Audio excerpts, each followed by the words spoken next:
T minus 1 minute.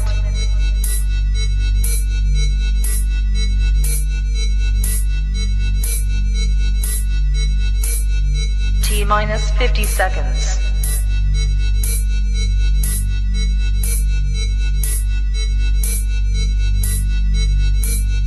T minus 40 seconds.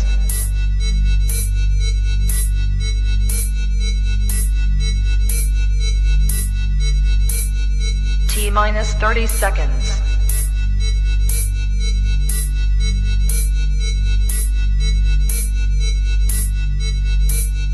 T minus 20 seconds.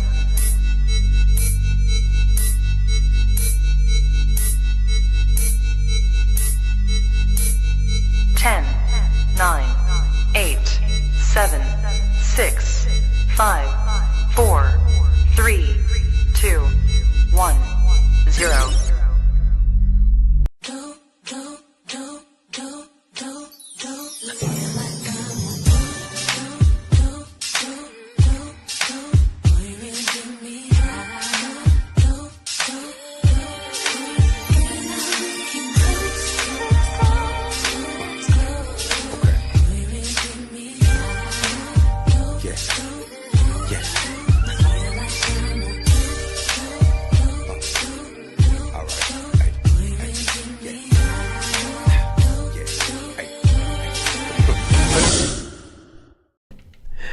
I like it. It's quick. It's to the point.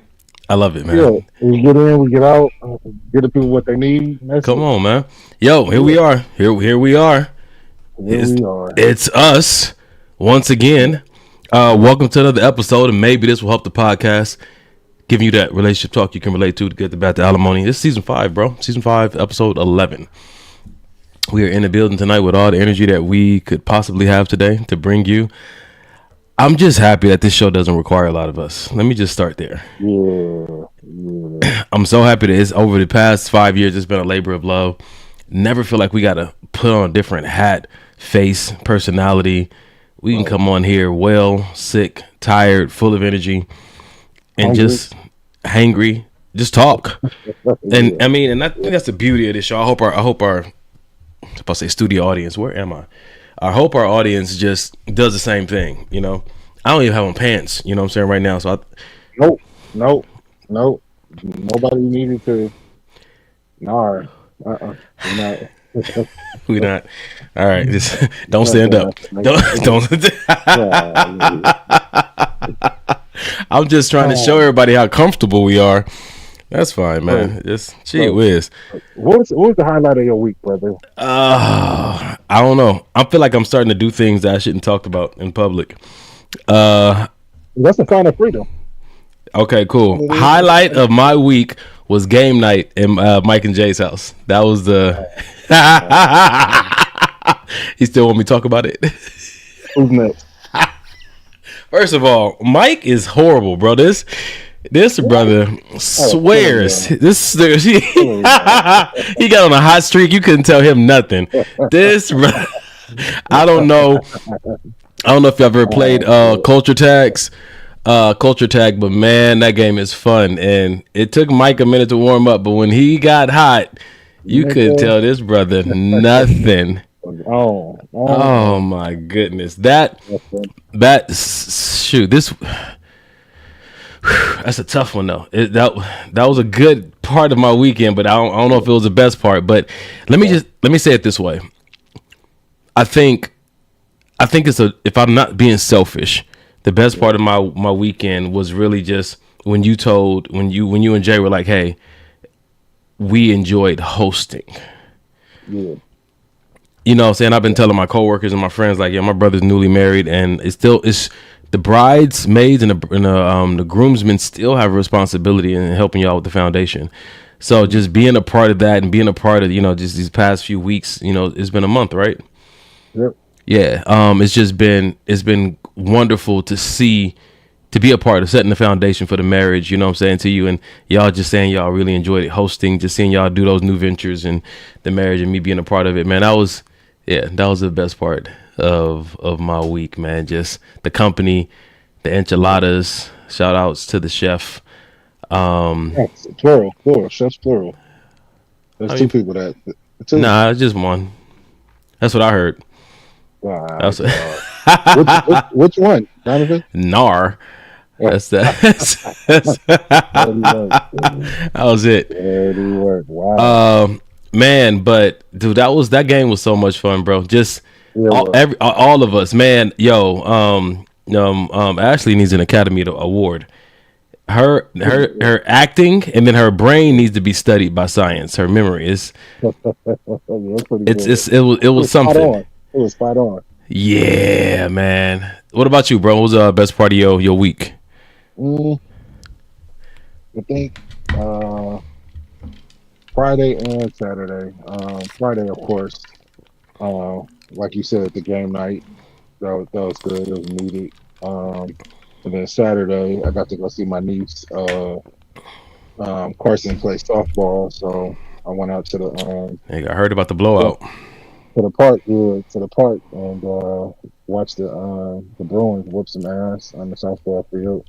I shout out to my brother Carson. He's actually one of the coaches for the team. So, the weekend was full of like family. So, whenever families get together, it's always positive vibes. You look so excited. Huh? I'm listening to your words at your face. And I'm messing my face. This brother, listen, I'm like, it's always a good family vibe. I couldn't be more excited for niggas. I've been going, so I'm a little tired. Update for those that have been kind of following the progress. So my boys' middle school basketball team, we made it to the semifinals. We did not win. We didn't get to the championship. We got knocked out round 2 of the playoffs. So that was rough. You know what I'm saying? That was rough, but it's a part of basketball. We did win the division championship, so that's a good thing. Our record ended up ending at 11-1, so we won 11 and lost 1. But overall, it was a good season, man. Great kid. Yeah, man. But those are the highlights of my week. That's a pretty good highlight, bro. Yeah, it's a good week. Man, I didn't get much feedback from last week's show, but I had a ball. And we're going to continue to do the same thing tonight. So, ladies and gentlemen, you know the routine. Grab your favorite snack, your favorite drink, maybe your favorite friend. Tag somebody, share this on your social media. Mike, check the group text. Oh, okay, never mind. Yeah, so do what you got to do. Let's get this going for tonight. Y'all got us for 2 hours. We're about to have some fun. We're going to share some insight, and maybe it'll help. Tonight I kind of want to get us warmed up, bro. So I'm gonna start with some fun stuff again, just to get us warmed up, and then I got a really, really good video I want us to end the night with. So if you guys don't know, Mike's been married for a whole month now, and I am going to pick his brain about just marriage and being a newlywed, and I think the more I pick his brain, as like genuinely asking questions as his brother, you guys get the benefit. And hopefully, if you guys make up enough noise, we can get Jay, Miss Daniel, back on the podcast too. But y'all got to make some noise so we can get her back up in here. All right, let me know when you set to go, bro. All right, I'm just switching this mic. Now, yeah. Okay, let's get it. All right, cool. Excuse me, did I say Miss or Mrs.? Which one is it when you get married? Is Mrs. or Miss? Mrs. Mrs. Okay, my bad. I'm getting corrected with all capital letters. I'm not. I'm nervous. All right, first video of the night. Every woman needs a male platonic friend, because hearing you being stupid about a man from a man, it cut different. That's all I'm gonna say. And I'm not talking about the guy who wanted to talk to you, but you put him in the friend zone, so now he just circles around like a vulture until you change your mind. I'm not talking about him. A genuine platonic friend, a brother, a cousin, or somebody you went to school with. A genuine platonic friend. Cause he gonna be like, yo bro, you good? You cool? Hearing a man tell you, you know that don't make sense, right? You let the with 3 pair of jeans play you, dog? Yo. Like, oh my God. Oh oh my God. And they always end it with, oh, okay. I don't know how to explain it, but that cut so differently. The girls, they gonna try to tell you dumb, but spin it so that it makes it look like you're still a good person. He just not ready. He missed his granny. His phone died. Men don't sugarcoat. They not saving no feelings. A man will look you dead in your face and say, he lives with his mom. I don't know what gives men this automatic, like, public speaking or TED Talk degree, but they gonna get you to understand some stuff that you wasn't able to understand on your own. Keep you one of them in your back pocket, because they're gonna keep it real with you forever. So this is not a new topic, Right. but some things need reiteration. It's very important, I think, and I've said this before, not a lot of people, I mean, there's been some people who don't agree, but every man needs a woman friend, platonic friend he can run some things by just to understand a woman's brain a little bit better. And every woman needs a male friend, platonic friend they can run some things by to understand a man's brain a little bit better. Now, of course, it helps if this person is in tune with themselves. For sure. You know what I'm saying? They've done some self-work. They kind of understand a little bit about themselves and are able to articulate it without just, using a whole bunch of cuss words so that you can actually understand. But what do you think, Mike? Did you have that moving into this marriage, and do you believe in that? Did I have it going into the marriage? No. But do I believe in it? Yes. I believe if you do have a female friend, like the video said, like a platonic female friend that really like legit has your best interest at heart, then I think getting a little bit of information, not to say that all women think the same or all women act the same, but just to have a woman's perspective on some things definitely will shed some light on a man's situation. You know what I'm saying? It's some things that I wish, like, damn, I wish I would have like talked to some of Janae's homegirls before, or I wish I would have, had my own set of friends that I actually confided in, because I do have homegirls, but none that I actually confided in for my relationship. If that makes sense. Are they not qualified? They're not qualified to. No, but Aaron the plumber said, "You're not even qualified, baby." Listen, Pook about to come on here and say, "Why you ain't call me?" I mean, Pook is qualified, but listen, hey, you know what? Oh, but pause. I think I may have reached out to Pook a few times on some things, like when I was on some shaky ground. But go ahead. What was you gonna say though? I want to say everything I agree with. I also turn back and poke holes in it because it's not always 100% accurate. So it's challenging when maybe the woman close to you, right, only sees men one way. Mm-hmm. You know what I'm saying to you, or understands women one way, and so they may not be able to speak directly to the nuances of the how unique the relationship is you have with your person. And so as much as I feel like it's healthy and beneficial to have a female platonic friend in your life that can give you a female's perspective on things, it's also good to identify like how well versed are they in the like growth mindset or emotional intelligence, or are they just telling you how they feel about stuff. I think it could be a bad thing depending on who you choose. It could, and then like you said, that emotional maturity, and then are we talking to a woman that just got out of a really bad breakup, so she's scorned already, so she's giving you advice based on her lens of what she just went through? Like, you might want to read that. So Akila Bailey is not my homegirl. Akila Bailey is my sister. It's female. It's a female though. But homegirl. The question was no, it wasn't. No, it was just a female or a male. Yeah. Well, my answer was homegirl though. So I didn't have any homegirls. You sure don't. So, but if my sister wants to be put back in that category, Mike, you ain't about to spin this. If I could rewind this. All right. Mike doesn't care tonight. That's fine. I said what I said. You are welcome. Listen, my father about to get jumped tonight because husband right here with the questionable face. No, I saw when it came up. So you didn't really lean on any of your female friends to get into this marriage per se. Lean on, no. Like I said, I stand by what I said. Did I lean on? No. When I came against obstacles, were there like the Achilles there to give me advice? Yes. But did I just go calling, asking questions, and really trying to figure out the female mom? No, I didn't. If you can go back and do it again, would you change That's that? what I said. That's what I said. Yes. Okay, so speak to that. So why would you? Because I'm for the people who are out there who are still dating and trying to find their person and trying to avoid what self-sabotaging behavior or misunderstandings that leads to arguments that lead to separation. Why would you do it differently? Why would you lean on your platonic female friends a little bit more?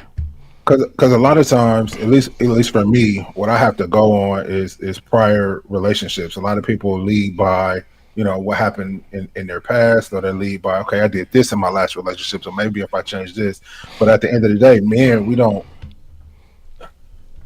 At the end of the day, we just don't know women, our women, or any other women as well as we may think we do. We think because oh, this girl said I was cool and she enjoyed being with me, that we somehow got the keys and got the answers to all women, when that's not necessarily true. So had I went to we'll just use Keela since she here. Had I went to Keela and really asked some real questions and tried to get at the root to some questions that I had, instead of just trying to figure it out by myself or doing the whole trial and error thing, then I may save myself and Janae maybe some time, some grief, some whole bunch of stuff, you know? Got you. I like it, man. I like Akila said, because I understand, but the female friend like me is always overlooked. We got a bad name for those who can't keep it 100. I think that's a key part. Like somebody who's gonna shoot it straight. But you know, you gotta have. This can't just be any female that knows you, right? You gotta have that established relationship of trust. You know what I'm saying? And like, you know, experience with this person to give them access and input into the person you might be choosing. You know, like, you know, so y'all know that I'm back open to dating. And one of the things that I talked about, you know what I'm saying, with Mike and one of my other really close friends, that you can't be sharing everything on this podcast, like all the details of it, because as much as you may not be heeding to what these people might be advising you online, is still, you know, planting certain seeds. So you know, got to protect your mind, you know what I'm saying, when you're in that headspace and when you're in that pursuit. Let me say it that way.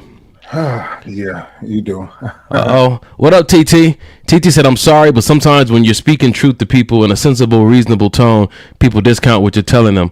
I'm a straight shooter, and my delivery isn't always accepted the way I mean it to be taken, whether I'm cursing or not, as you very well know. So check this out, because that's a good point. Would you say that the more infatuated you are with the person, the harder it is to hear from your friends that might be trying to shoot it straight to you? Okay, that's a good question, because that goes for male or female. I feel like like for instance, when I was in with Denim's mom, which was a super toxic, it was a bad relationship. You know what I mean? And I didn't see it, or I did see it, but I chose to stay there because I was what I thought was like just super in love. I don't want to go nowhere. I'm scared to lose her. She's so great. All of this other stuff. But I had people telling me like, hey, yo, this is what we see from the outside. We don't know if you can see it. And I chose to look the other way, honestly. But to Kiki's point, to TT's point, I think that, for instance, like Keela is a straight shooter. She can cuss at me. She can, nigga, what the fuck are you doing to me? And I'll hear it because I know where she's coming from. It ain't a position of trying to put me down. It ain't a position of trying to degrade me or belittle me. She really has my best interest at heart. So the conversation really looks like even with my brother Carson, even you sometimes, it's like, what the fuck are you doing? Like, I think it's like I think that certain people know, I think, when we need to snap out of it, and they'll do whatever it takes to get us like, ho, wake up, listen, pay attention. And I think that when the trust is established in our relationship, it's one of the most powerful and valuable things you can have, because, man, your feelings will get the best of you sometimes, especially, you know, for the better or for worse, true. You know what I'm saying to you? And I know for me, especially, you know, when me and Mike had to have conversations about, I just start seeing the future, regardless of what the present is showing me. And Mike is like, nigga, yo, listen, wake up, pay attention. And sometimes I'm so deep in my feelings that I'm creating scenarios that's making the relationship harder. You know what I'm saying to you? I experienced that in my last relationship, and Mike was like, come on, man. And so as much as I had that with my brother, I'm grateful for Pookie.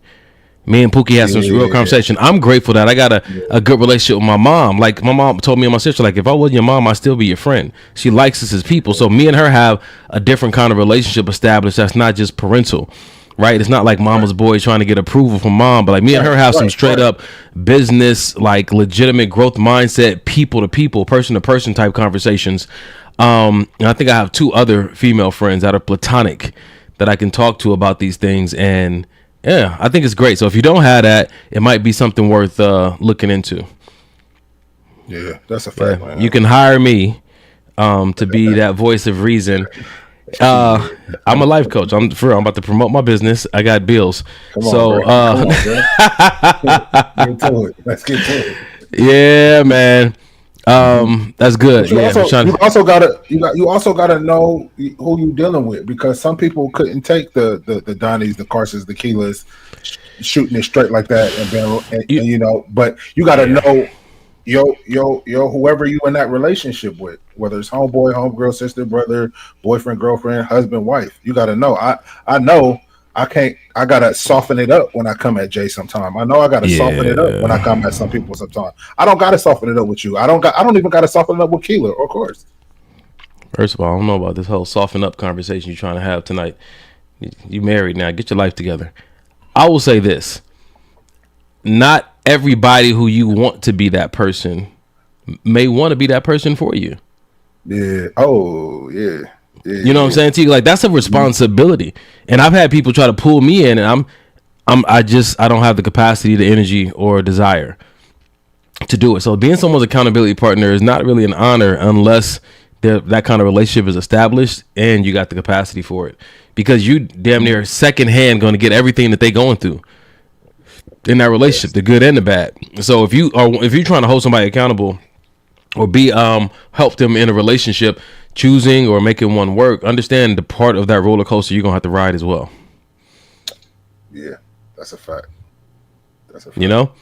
And so fortunately, when Mike and Jay were just engaged, I was able to, right before they got engaged and also while they were engaged, I was able to talk to them. I think you guys, I don't know if you were engaged yet, we'll talk to them about my relationship. So I was able to get Janae and Mike. And it was so interesting sitting there talking to y'all about my relationship and hearing you tell me what I understand from a man's point of view, and then hearing Jay like, nah, but here's how women are. Mm-hmm. You know what I'm saying? And I know it's a generalization and it's not 100% accurate for every woman, but it was still helpful because Jay reminded me a lot of Pookie. You know what I'm saying? So it's in my best interest knowing that Jay ain't got no ulterior motives and she wants to see what's best for me to consider what she's saying. You know, and I really needed that in that last relationship, so I'm grateful for y'all. That's dope. Oh, yeah, exactly. Because this brother trying to soften it up on everybody. As I said, only ain't no fixing that, man. Ain't no. Only one person need for me to be hard. All right, Rashonda said they have to want accountability as their part in seeking accountability. All right. I thought this was gonna be a humorous opening to the show, but no, I guess this is just a good part. Let's do. Oh man, that was a warm up. That was a softener. That was.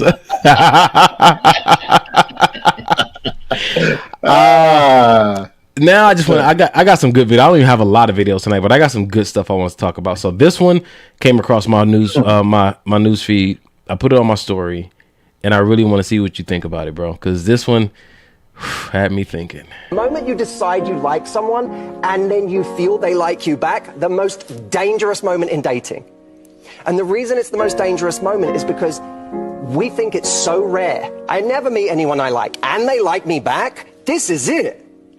And then we give everything to this situation. But it's only level 2, because level 3 is commitment. Level 3 is when there's someone who doesn't just want to give you attention, they also have real intention. Attention is not intention. Commitment is level 3. Commitment is we like each other, but we're also saying yes to each other. So what we have to start saying to ourselves is, no one can be important to me that does not choose me. When someone at level 2 fades out, ghosts you, disappears, decides they don't, or tells you they don't want a relationship, you can grieve out of disappointment that they were not the one. but you can't grieve as if they were the one. Yes. You got it. This was the inside joke from the other night with the levels.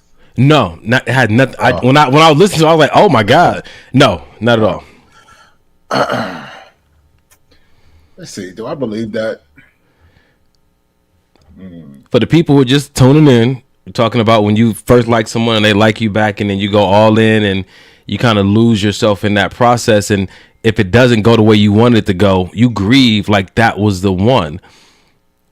And I guess the video is trying to help us understand like the grieving process when it doesn't go your way. Pay attention to what level you guys are traveling on and what idea that you're holding in your mind as the reality versus what's really happening. And if it doesn't work out, make sure your grieving is appropriate to what it was, not what you wanted it to be. Okay. Yeah. Okay. A couple of things. So I feel like he said the intentionality comes at level 3. Is that what he said? With the commitment? I think so. Yeah. I feel like as an adult, your intention should come at level 1. Like my intention should be clear on why I'm dating. Like my intention shouldn't come, okay, now that I feel like I want to be committed, now I have the intentions to go further with this person. But again, and then on the backside of it, if my intentions are just to have fun and I'm just out here, then that needs to be stated as well. Like you shouldn't be dating and you don't know what your intentions are. Do you think that people always have an intention, know an intention, they just don't choose to share their intention? I think it's possible, but that's my point though. You should share that intention. So I know where you coming from, you know where I'm coming from. If I'm out here just trying to have a good time and you out here trying to look for a husband, we should probably talk about that before we go any further, right? We shouldn't find out and we both kind of, you trying to husband me up and I'm just trying to fuck. Well, let's talk about it. Why would you say it's important to share all those intentions, and could it be a buzzkill sharing it super early? Like, why do you think it's so important? I'll share after. I don't know. Oh God, here we go. Maybe I could tell by the introduction. I'm just saying, maybe in my old age. This nigga been married 1 month.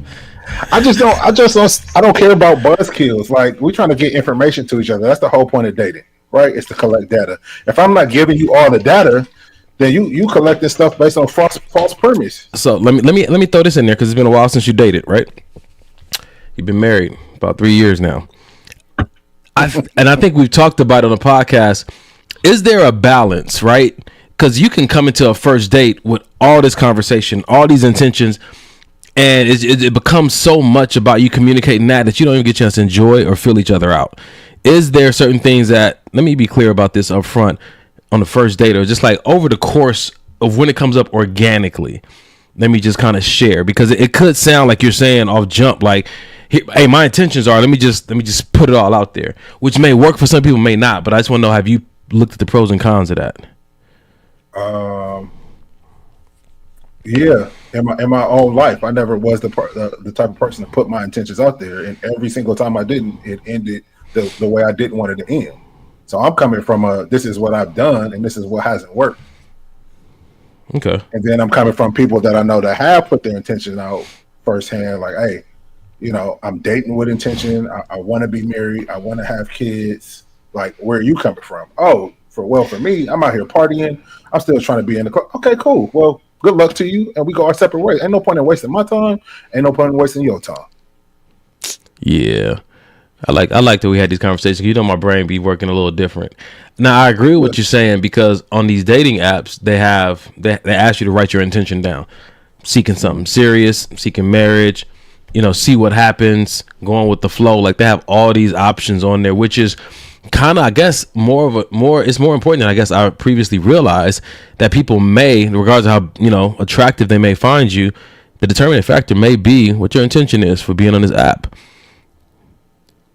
Mm-hmm. But then I'm thinking about when you meet someone randomly at the grocery store who wasn't on the app, not necessarily looking for something, do you think it's wise to be like, yo, so what's your intention for wanting my number? Or do you kind of just like, okay, yeah, you cute, let's talk and let's just see what happens? Yeah, no, I think intention is king, regardless of the setting, the situation, where we at, where you at. You know what I'm saying? Even if you do decide to give him or her your number, when we talk on the phone, like, I was just wondering, like, what made you want to ask, like, or what made you want to give me your number, whatever the case may be. Like, those are important. Yeah, I guess they are, man. I guess they are. But what happens though is people are scared of the answers that people may say, so they don't ask. Let me Like, think about I'm really that. feeling you because, man, you look good. You came across, you got a dope personality. We had great conversations. So I don't want to ask nothing that may skew the view that I've already imagined in my head. So I'm not going to ask the questions I really want to ask. I'm okay. And so when you said that, I'm wondering to myself, is it also that, and I know that I've seen this in myself before, people are worried that their intention may be too shallow. It may not be deep enough. It may just be like your eyes and your ankles. Like, and like it starts to feel like, and maybe this is because we create this in our own head, that it has to be like this love at first sight of this. I don't know you. I just want to get to know you. I like something about what I see. What's my intention if I want to get your number? And so let me tell you what I do, right? So I've done this before. Why are you already laughing? Go ahead, bro. Because you know your brother? Go ahead, man. I like to share with people that there's two things I'm up to. My flesh is up to something, and then my mature spirit man's up to something. I like to let them know that there are two parts of me that have two different intentions. In case you see one pop out and you're like, yo, that's not consistent with what you said. I just want you to let you know, in case you don't know, my flesh has intentions. But my spirit man, who I feed daily, is often stronger. But in case you see something else rise up, I don't want you to be nervous like, who this nigga? It's still me. It's just not the me I'm trying to lead with. But you see what I'm saying? No, I'm like, listen, I would love, look, I'm looking at you. I would love to have sex with you. I'm not going to try to do that on purpose. But I want to let you know, like, I would love to get to know you in a platonic way. But hormonally, there's also something happening. Like, I think that if you're gonna be intentional about your honesty too. Yeah, I feel you, but that almost sounds like, here we go. You're trying to. That almost sounds like you're trying to get a pass to be wishy washy. I think that I'm just be like this. Sometimes I'll be like that. I'm just telling you now, so you can be okay with it. But it's at the end of the day, at some point. That's great. I wish I was at that level. What I'm saying is that I'm being honest about if I'm thinking it and I'm feeling it and I'm not going to talk about it. How do you call that still being intentional? I'm not being authentically intentional because come on, man. Let's just be. I'm just being honest. You know what I'm saying to you? I'm being as real as I can be and shooting it like I don't even know you, but I would literally. I want to kiss you right now. I'm not going to because that's nasty. But only part of me thinks that's nasty. The other part of me is okay with it. I'm not telling you that I'm wishy-washy. I'm just telling you, like, do you get it? I'm not trying to set up an opportunity for an excuse or a mistake to happen in the future. Is that too honest? I think the first people we got to be honest with is ourselves. If self honesty, if whatever the case may be, if I feel like, hey, this is really what I am, and what I'm telling you is really my truth and what I believe, then it don't really matter what anybody else think or has to say about it. Even the person you talking to, you can take it or leave it. For sure. I love to see people free, right? I love to see people just be honest. Whatever, like you can only. I think my mom taught me that you can only fake it for so long, right? You know what I'm saying to you? But then I'm in the same time, I'm still wondering, like, all right, like, is there this unwritten rule of appropriateness of when certain things should be shared? Because I think that we might know. I wouldn't have approached you if I didn't find you attractive. And attractive usually means I may want to do certain things, but it's good for you to know and for me to know and for me to voice that I know that you know, because I told you that there's other things going on, but I want you to know that I'm also practicing self-discipline and what I'm trying to hold myself accountable. No, I feel like that's great. I feel like that's a great first dater. Or I feel like, but you can't just be willing to do that with the physical stuff and not with the, like I said, what are your intentions? I can tell you that I want to fuck, but I'm not going to because I have self-control, but I can't ask you what your intentions are and get my number. Yeah. I just want to see what level of honesty are we giving in that moment. Ain't no moment when it comes to honesty. Ain't no one moment. Listen, I'm going with Danielle tonight. Mike is being a grown man tonight. This is his first time, so I'm struggling understanding. Go ahead, Mike. Be a grown man tonight. You lucky your mom is my mom, because I was just about to say your mom. Wow. This is interesting, man. This is very interesting. So, what up, P did? She said, doesn't have to be complicated. Shouldn't be complicated. I want to talk about that for a second.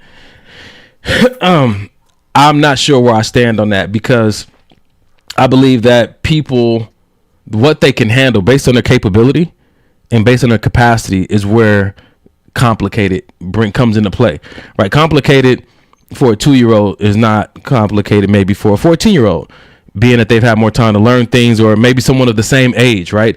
Me and Mike go to shooting range.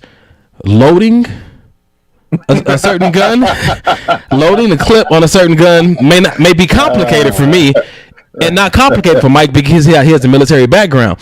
So when it comes to what's complicated, I want to make sure that I'm still staying in my lane and understanding, like, I know some things are going to be complicated for me because I'm still stretching and trying to get. Okay, she said, read the first comment. She said, what if you met someone who understands just that? She or he gets it. Now let's get to know each other. Okay. So I think that goes back to, if you met someone who understands that if you said to somebody like, yo, for sure, let me tell you, I'm looking at you too, and the way you look in that suit, or the way, you know what I'm saying, you rocking them jeggings, you know what I'm saying to you, it's like, yeah, I get it too. You know what I'm saying? I'm aroused myself, but I also practice self-discipline. You know what I'm saying? Like, when you meet someone like you, I think that, I'm gonna tell y'all about Michael. Michael got a compliment. Not too much. Michael got a compliment the other day, and his brother had the nerve to text me and tell me about the compliment and tell me about how good it felt to get a different kind of compliment, because he usually gets these compliments, and he don't understand. No. Let me tell the story. I'm sitting here reading this text message like, how beautiful do you have to be able to filter through and sort through all these compliments you get on the daily, and to be like, I prefer this one, that you can't even accept the one that you've gotten so many times. Like, this was a new one. I like this. And I just wondered if you wanted to share it with the people. I do not want to share with the people. You don't want to share with the people? What is happening? I was fascinated by, wow, like, is that many compliments you can. Wow. You see, going back to my point of what P did said, it doesn't have to be complicated. I love when you connect with someone like that off jump, but the reason I brought that compliment conversation up is because that when you first meet someone and you give them that honesty and that intention, I think, going back to what you said, it may prevent an opportunity for a wasting of time, because if they can't handle your unique personality in that moment, again, it's only going to be complicated if you guys now try to force it. Yeah, the force. Yeah, I didn't even think about the forcing thing. Yes, that will probably add to the complication. But then I feel like what even more so adds to it is lack of communication, and like, not the kind of communication where I'm gonna say the stuff that I know this person wants to hear, but like real, like, because at the end of the day, I feel like that's all what we want, but I don't feel like all of us can really handle it. You know what I'm saying? So this is true. There has to be an agreement, though. From, like, I agree. Between who? You and a stranger? No. This the person you're trying to get their number. We still on that level. Are we just talking about? Well, nothing is complicated at that point. Can I get your number? Yes or no? That's not complicated. Okay, agreed. I think that's what I'm trying to gain clarity. I think it only becomes complicated when you guys are now trying to force something, or you guys are not communicating as far as what you actually really want. You lying and saying, I want to get to know you, when you don't. You're trying to see what you look like butt naked. Okay, so thank you for saying that. Can I want both at the same time? 1,000%, and you can communicate that. Perfect. Okay, cool. I knew we had an understanding. I knew. 1,000. Rashawn said, got the pretty privilege. Okay. So I'm not telling you nothing else, nigga. Nothing else. So let's talk about that. You said people usually do want both, but are people comfortable enough within themselves to share that? I don't think it's being comfortable with me. I think it's worried about what the other person is going to think. Man, if I tell her like how good she look and I thought about her sexually, then man, maybe she's just going to think that I only want that, and I don't want that, so I'm not going to say nothing. And so let me. I'll ask you a question. We might be on to something here. So, do you think that is the birthing ground of the, what do they call it? The representative. You know how people say, like, don't send me your representative. Do you think that what you're talking about now is the birthing ground of the representative? When you are choosing, you come to this crossroad where I can be like 1000% myself, or I'm gonna tailor it to try to make sure this person sees me through a specific lens, and that's the representative, instead of you just being like, this is me. I'm a Christian dirtbag that's trying to get my life together. I don't struggle with cursing and fornicating and other stuff, but here is my struggle, and you are it. So, like, 1000%, nigga. I was the king of representatives. Like, I felt like I had a representative for everybody I encountered, romantically, friends, and I used to pride myself on it because I used to tell myself, oh, I could just maneuver in any room and I could become whatever I need to be to get what I want. And then I had to think, like, why do I want to do that? Why not just show up as me? And whoever accepts that, great. And whoever does it, great. If you still, I'm going to put this blanket statement out there, take it or leave it. It applies to somebody. If you still struggle with putting your representative out there, you haven't been judged enough. I think that the amount of judgment and criticism, the amount of judgment and criticism and rejection, which whatever that may mean, that I've dealt with in my life has made me understand that there's nothing I could ever do. No mask, no costume, no representative that will ever control the way that someone else chooses to see me. It's always going to be their choice. Ain't no degree of witchcraft I can try to manipulate to make someone see me a way they will not choose to see me. I've been in my worst and on my worst behavior and had people still see me through a lens of purity and holiness and just like the best in me, right? So it's ultimately always going to be their choice. And you can't do anything about that. So the representative doesn't really serve you the way you may think it might. Yeah. I Come on. Carrie said Christian dirtbag. They're real. Actually, like when you said it, I was like, that's good. That's good. That's good. That's good. Nobody said you. I think that's good.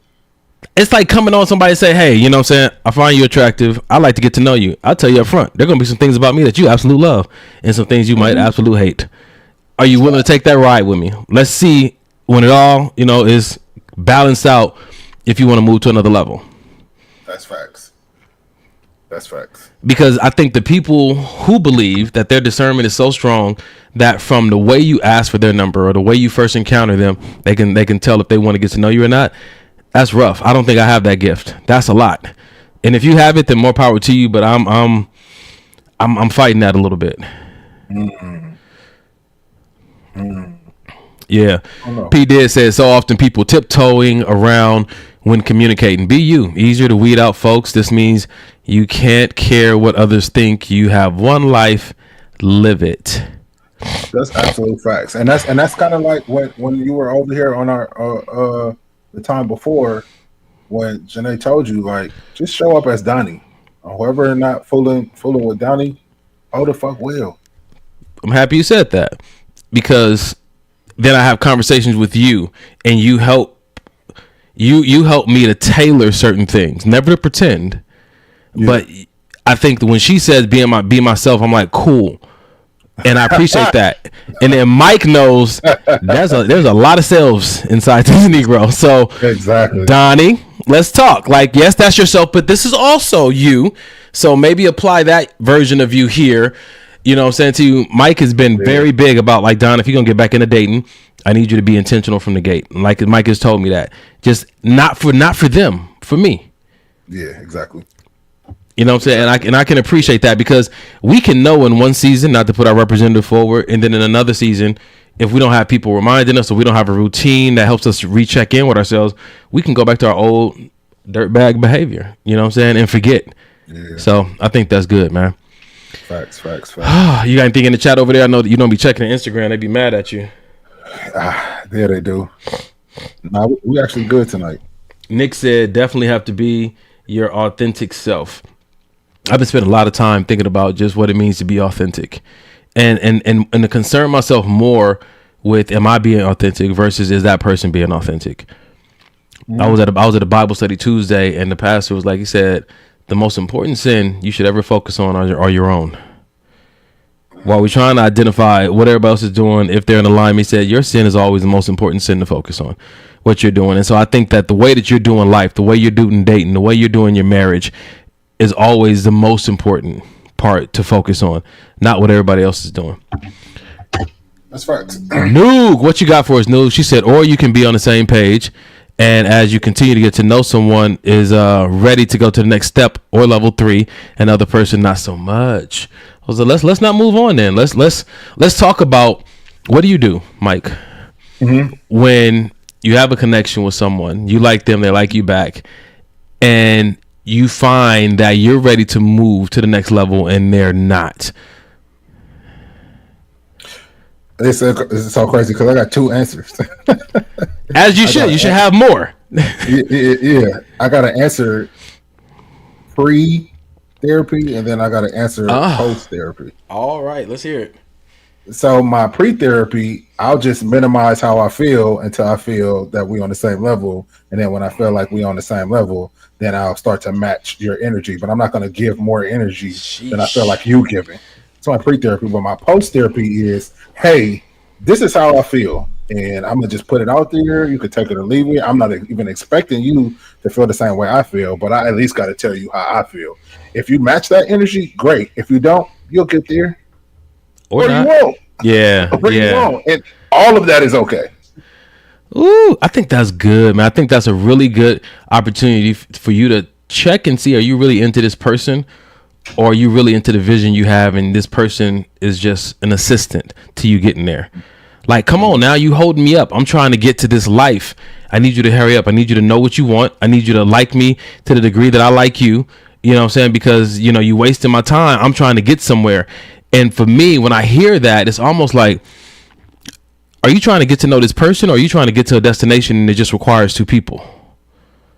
Damn. Ouch. Golly. Nigga, that's worth saying again. Like, for real. Golly. I've been there, bro. Like, are you really into me, or are you really trying to get to a destination that just simply requires 2 people? You here, I'm here. Might as well just do it together. Am I a +1 in your fantasy, or are we really trying to build something together? Or am I the fantasy? I'll take that. let's be each other's fantasy, right where we are today. Because when you get to know someone, bro, there's so much, and I had to continue to remind myself of this.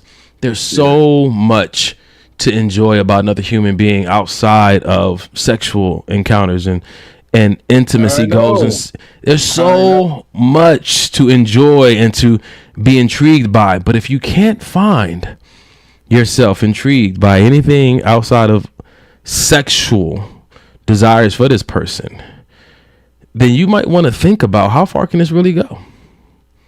Can't go too far. I mean, unless both of y'all is on the same. Again, if both people are on the same page, it can be sustainable. That just sustainable meaning makes me think of just a one night stand. Because once those desires are quenched, and there's not a deeper desire to get to know this person any other way, the fantasy was realized, right? Yeah. I feel like there could be a extenuating fantasy that just doesn't have to be. So you're just moving from one fantasy to another fantasy, which I think is definitely possible, but it also runs the risk of, if that person's done, they're done. You know what I'm saying? That can be, and I think a lot of times, maybe we've got ghosted. Because maybe it's part of this conversation about just these fantasies. Maybe we fulfilled someone's fantasy, and that's all they really wanted, and so ghosting was only appropriate next step. Or maybe we stood our ground so hard against someone who only wanted us for a fantasy, and that's why they never called back, because they couldn't get the fantasy. It was never about getting to know me. Because I think if you really want to get to know someone, you want to get to know their yeses and their nos. You want to get to know their boundaries and their access points. So when you want to get to know someone, they're like, nah, I don't do that. Your answer is not like, well, why the hell not? It's like, oh, that's interesting. Tell me about your moral code. You move different than people I'm used to. Most girls, you know what I'm saying, first date, they kiss at the end of the night. I ain't mad. I'm interested. I'm curious. I'm not judging you. You know what I'm saying? I want to know more. I'm a little mad. If I'm being honest with myself, I'm a little upset. Because a little bit. The flesh. That's also, but that's also a part of being honest. It is. I shaved for this date, you know? So damn. Man, come on, listen, we gotta be honest. I think that dude, it's such a level. It's the Bible says that when I want to do right and I don't do right. I know I'm misquoting it badly, but there's parts of me that I know, like for me, Mike, you know, I'm abstinent, right? You know, I'm celibate. I'm not having any sex before marriage. That's the goal, right? I can't say that everybody within me has really signed their name in ink. There's some niggas that wrote their name in pencil, and it's like, I don't know, man, given the right opportunity. And I'm like, nah, that's not what we doing. You know what I'm saying? But it does require a certain routine, right? But at the same time, I know if I'm not even about that life, or I say I'm not about that life, then my prep game before I go on these dates, or my prep game before I go over to hang out with somebody, why am I doing things? Why am I preparing myself for things that I say I'm not going to do? Just in case I'm intentionally weak, I can still give my best showing. I mean, this is another level of honesty. It is. Which is one of the reasons why I love this podcast, because when there's sometimes I'm just specifically talking to Mike and I just forget that everybody else is there. But that's a real thing. Do you think that we setting ourselves up for failure, or like you said at the beginning of the podcast, setting ourselves up for an excuse? Nuke said maintenance. Yeah. All right. Well, like Mike said, you know, to your own self be true. You know if it's maintenance or not. Like you could actually been on time to the restaurant, but that shave routine that could have waited for the next day, for some reason it was urgent to be done tonight, just in case we up all night to get lucky. Yeah. Are we being honest with ourselves is what I'm saying, bro. I don't think so. I feel like we would like to tell ourselves we are, but I feel like if everybody like what's that movie Liar Liar, when for a day or something he couldn't tell a lie. I feel like if we all had that, life would look a lot different. Ooh, it'd be more free, more fun, more interesting. I think people would be you glass half full ass nigga, boy. It would be more free and more fun. This shit would be terrible because most of the people will realize they've been lying to their partner, to their sales, to their mama, to their daddy. Yes, you said yes, but then that would like a lot of things would be a little devastating because listen. I thought you told me that you wanted to have me when I was a baby. Now it turns out you never wanted me as your son to begin with. Listen, like Pravina said, grace, and so the word she said is recalibrate. I think there will be a moment of devastation, but then the recalibration will be beautiful because everybody would then be where they actually belong. You sound what? You feel like people know how to recalibrate on their own? I don't know. They'll figure it out. Sometimes you don't know how to do it until you're in a situation that requires it. I feel like it's easy to say when you've done the work to know how to do it. All right, everybody had done the work. But why did I start doing the work, Mike? I think it was devastation that led me down the path. I think sometimes we're trying to protect people from the ground zero moments that actually are going to push them into doing the self-work. This is a quote I use for years. True frustration is seen, not heard. The people who are still frustrated the people who are still talking about and complaining about aren't truly frustrated. When a person is truly frustrated, they're doing something different about it. I think that sometimes we coddle people from accountability. We coddle them or try to shield them from experiencing the full weight of the consequences of their choices, which is why they don't change, which is why they don't get free. Yeah, because they never felt the full weight. Mike, I know you this is true for you. I've been backed into the corner by my own choices. That's why I decided to be a different man. Because I saw what nobody pushed me in that corner but me. But if I had niggas around me trying to tell me, nah, bro, it's not even like that, you good and all kind of stuff, gaslighting me and just instead of letting me like dirtbag Christianity, homie, that's how you got here. Be honest. Let me tell you, bro, I was at my grandfather's church, sleeping in the basement of the church, teaching Bible study. This is after I quit stripping. I'm telling all these young adults coming to the Bible study, don't have sex, follow God's word, blah, blah, blah. What I do? Went and got me some cheeks, right? Mm-hmm. I'm like, I'm sorry, God. You know what I'm saying? That's all he requires, some repentance, turn from my ways, get back on the right path. Thought that was enough. I'm in prayer time preparing for Bible study. He was like, tell the whole class. Said, excuse me. I wrote a lesson about my fall to temptation. Right. What was the devastation? Lost half the class. What was the devastation? People started looking at me differently. But I got free. When I tell you from that day forward, it's been a lot easier for me to talk about my shortcomings, because I could have put on a hell of a mask that night. I could have put on a hell of a representative that night, and I'd probably still be wearing that armor to this day, trying to protect the perception of me. I am human. I am sometimes my worst self. Go ahead, bro. No, I was just gonna say, what was the name of the sermon? Was it GTD?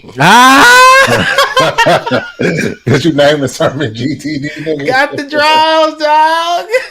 No, nigga. Why are you my brother? Why are you my brother? Listen, I'm just asking, brother. I don't even remember what it was, but bro, it was a rough night. It was a moment of devastation for a lot of people, because I looked like a wolf in sheep clothing. Then to some people, I look like freedom, because they're like, yo, man, I ain't never seen nobody be that honest. Like, I got something I want to share. And it's similar to what we do on the show, just like the relationship between Jay and I. I mean, initially, everybody thought it was just, sunshine and roses and yada, yada, yada. But when things started getting honest, people do look at you different, but then there's those people that can use your truth as a testimony for themselves to be able to, change some things. You know what I'm saying?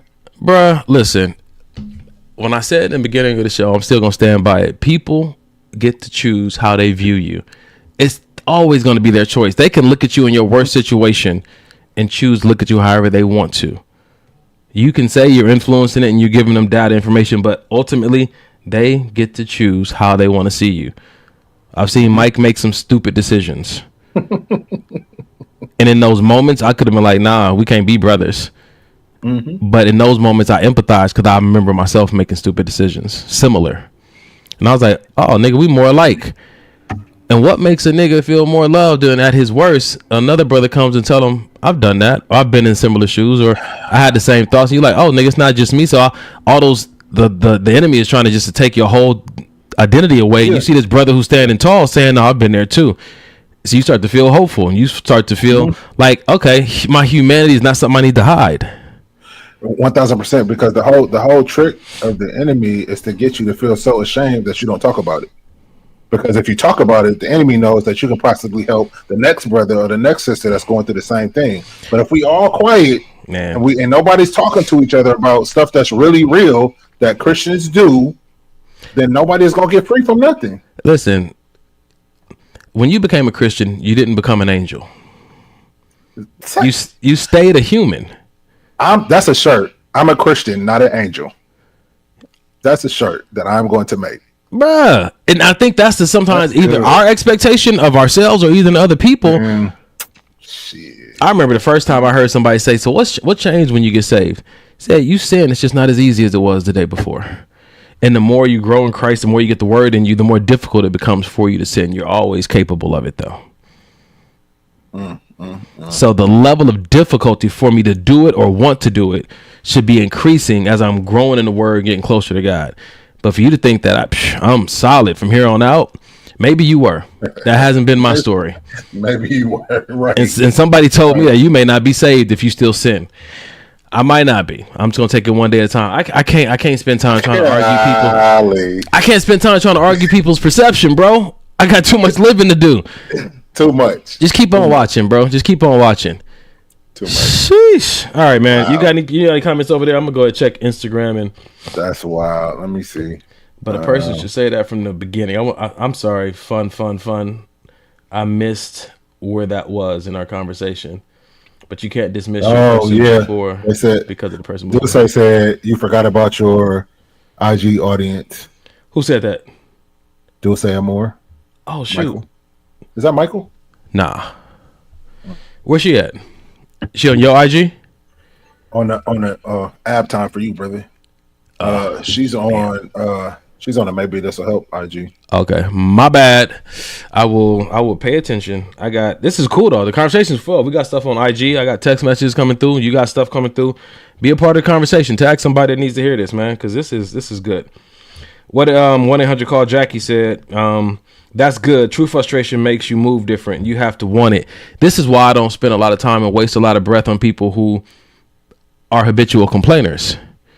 When someone wants to just tell me how bad something is one thing versus me kind of be like, listen, I'm making changes, but they're not really working out the way I want to work out. You got any advice? Oh, to help you with the effort you're already putting towards being different? For sure. But if you still complaining, I'm gonna let you complain. Yeah. I can't keep jumping into that, because for me, that's not evidence that you want to do something different. That's just evidence you identify things ain't going the way you want it to. That don't mean you want to change nothing about yourself yet. And if all this shit is happening to you and it keep happening to you, you got to realize what the common denominator is. Nigga, it's you. It's you. You're the problem. You're the one that's the problem. Well, that video that we put up was about when someone likes you and you like them back. Yeah. And I took a nice little voyage, bro. It did. I think ultimately what I will say, walking away from that video, about when someone likes you and you like them back, it's always good to not lie about what you're thinking, what you're fantasizing about, what you're hoping for. But as Mike always says, just communicate it. Exactly. Ain't nothing wrong with how you think and how you feel. Just communicate it.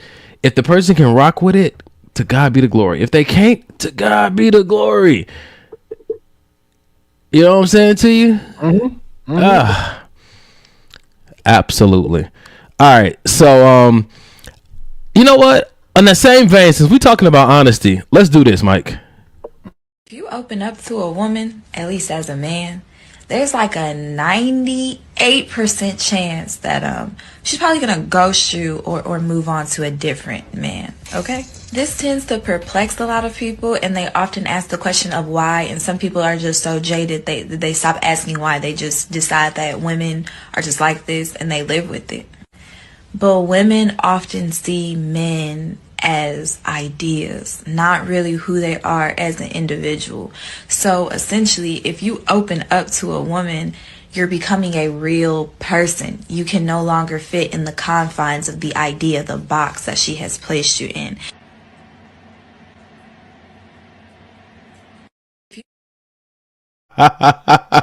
Did you get it?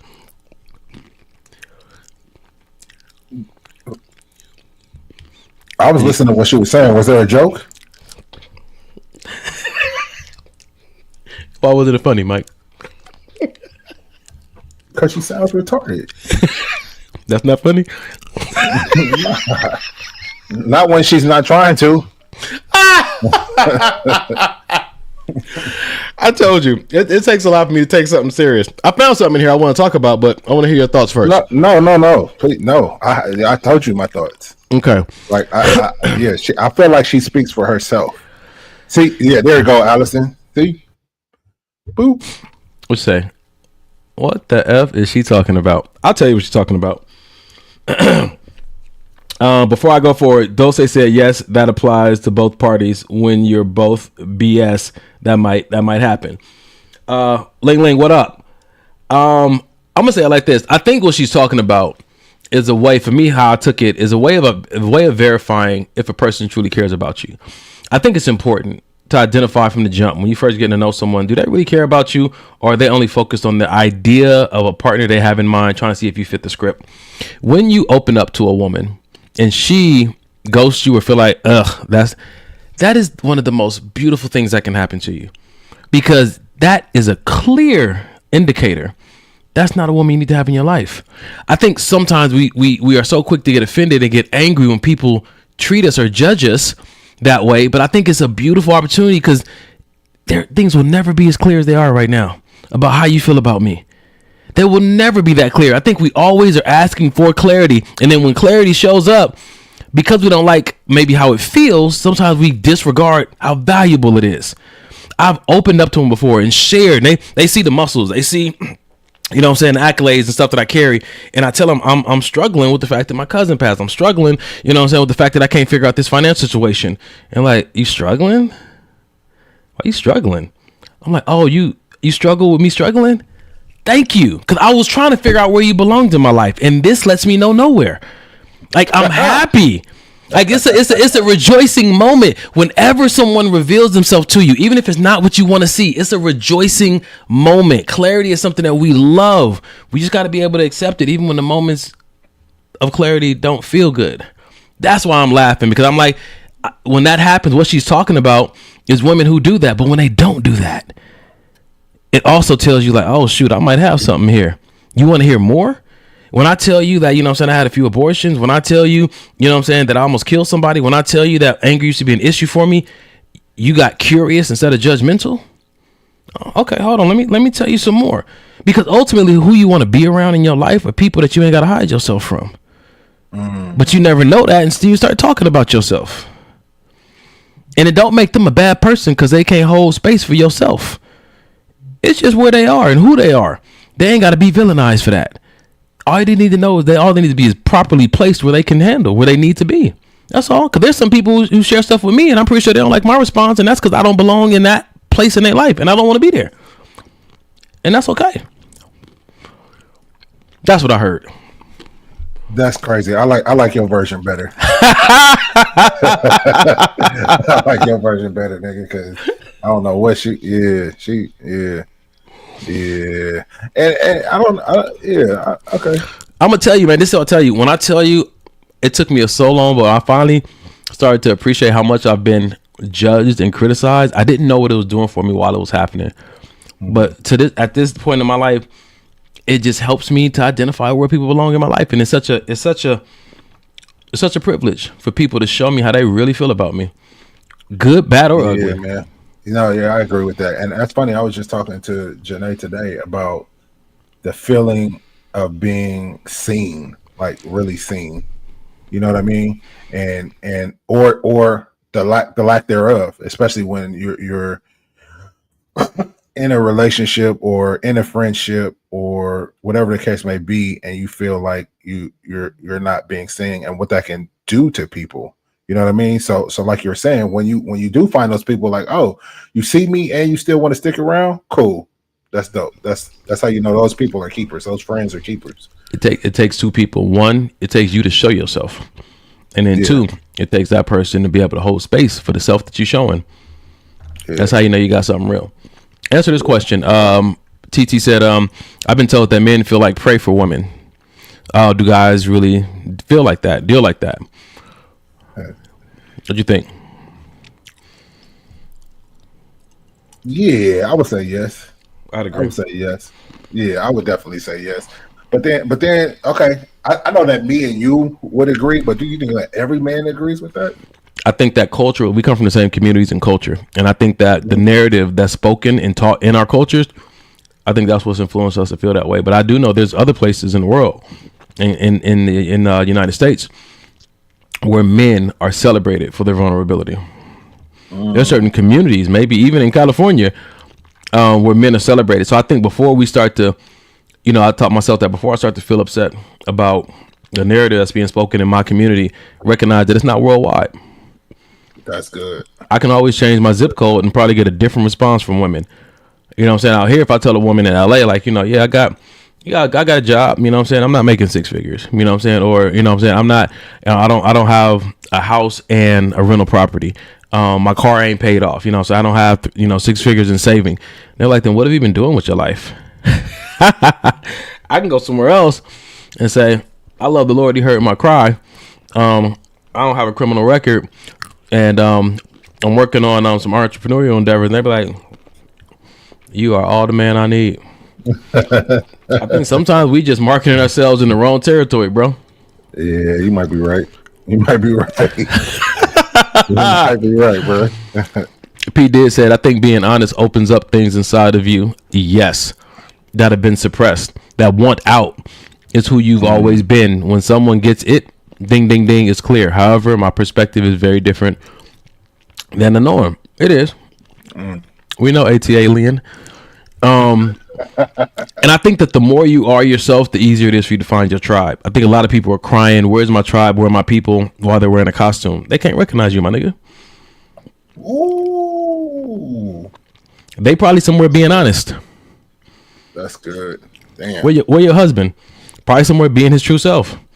Right. And you the real you is in there, but you're not confident enough to share that. And so he can't see that and he don't recognize you. Vice versa. Facts. Yeah, man. All right. Well, then let's move on. That was a good video. So you know what? I'm gonna put this video because I've been wanting to talk about this. I know that I put a video up like this plenty of times in this podcast, but I think recently I had a revelation. So I want to get some thoughts from you about it. Women aren't chasing men, they're chasing the life a man can provide. Brother, she isn't looking for you. She's looking for stability, direction, and a future she can trust. Work on building yourself first. Get your money up front. And when the time is right, the right woman will come. So just focus on you. First of all, how you know? Mike. All right. So the reason I'm tired. It's too late to lie. It's almost 10. It's not even close to 10, honestly. Mike came into the podcast tonight. Listen, with demeanor was already set on grown man. Let's have some fun. Give me some immaturity just for the next like 30 minutes. So the reason I put this video up, because I've been seeing it online a lot, and for some reason it resonated with me because I've been talking to Janae a lot about this. About, man, was she really into me? Did she really want me? And I saw a post I put up earlier, and it says that your effort looks different to a person that's really into you. A person that genuinely likes you, your effort looks different. Share, bro. Yeah.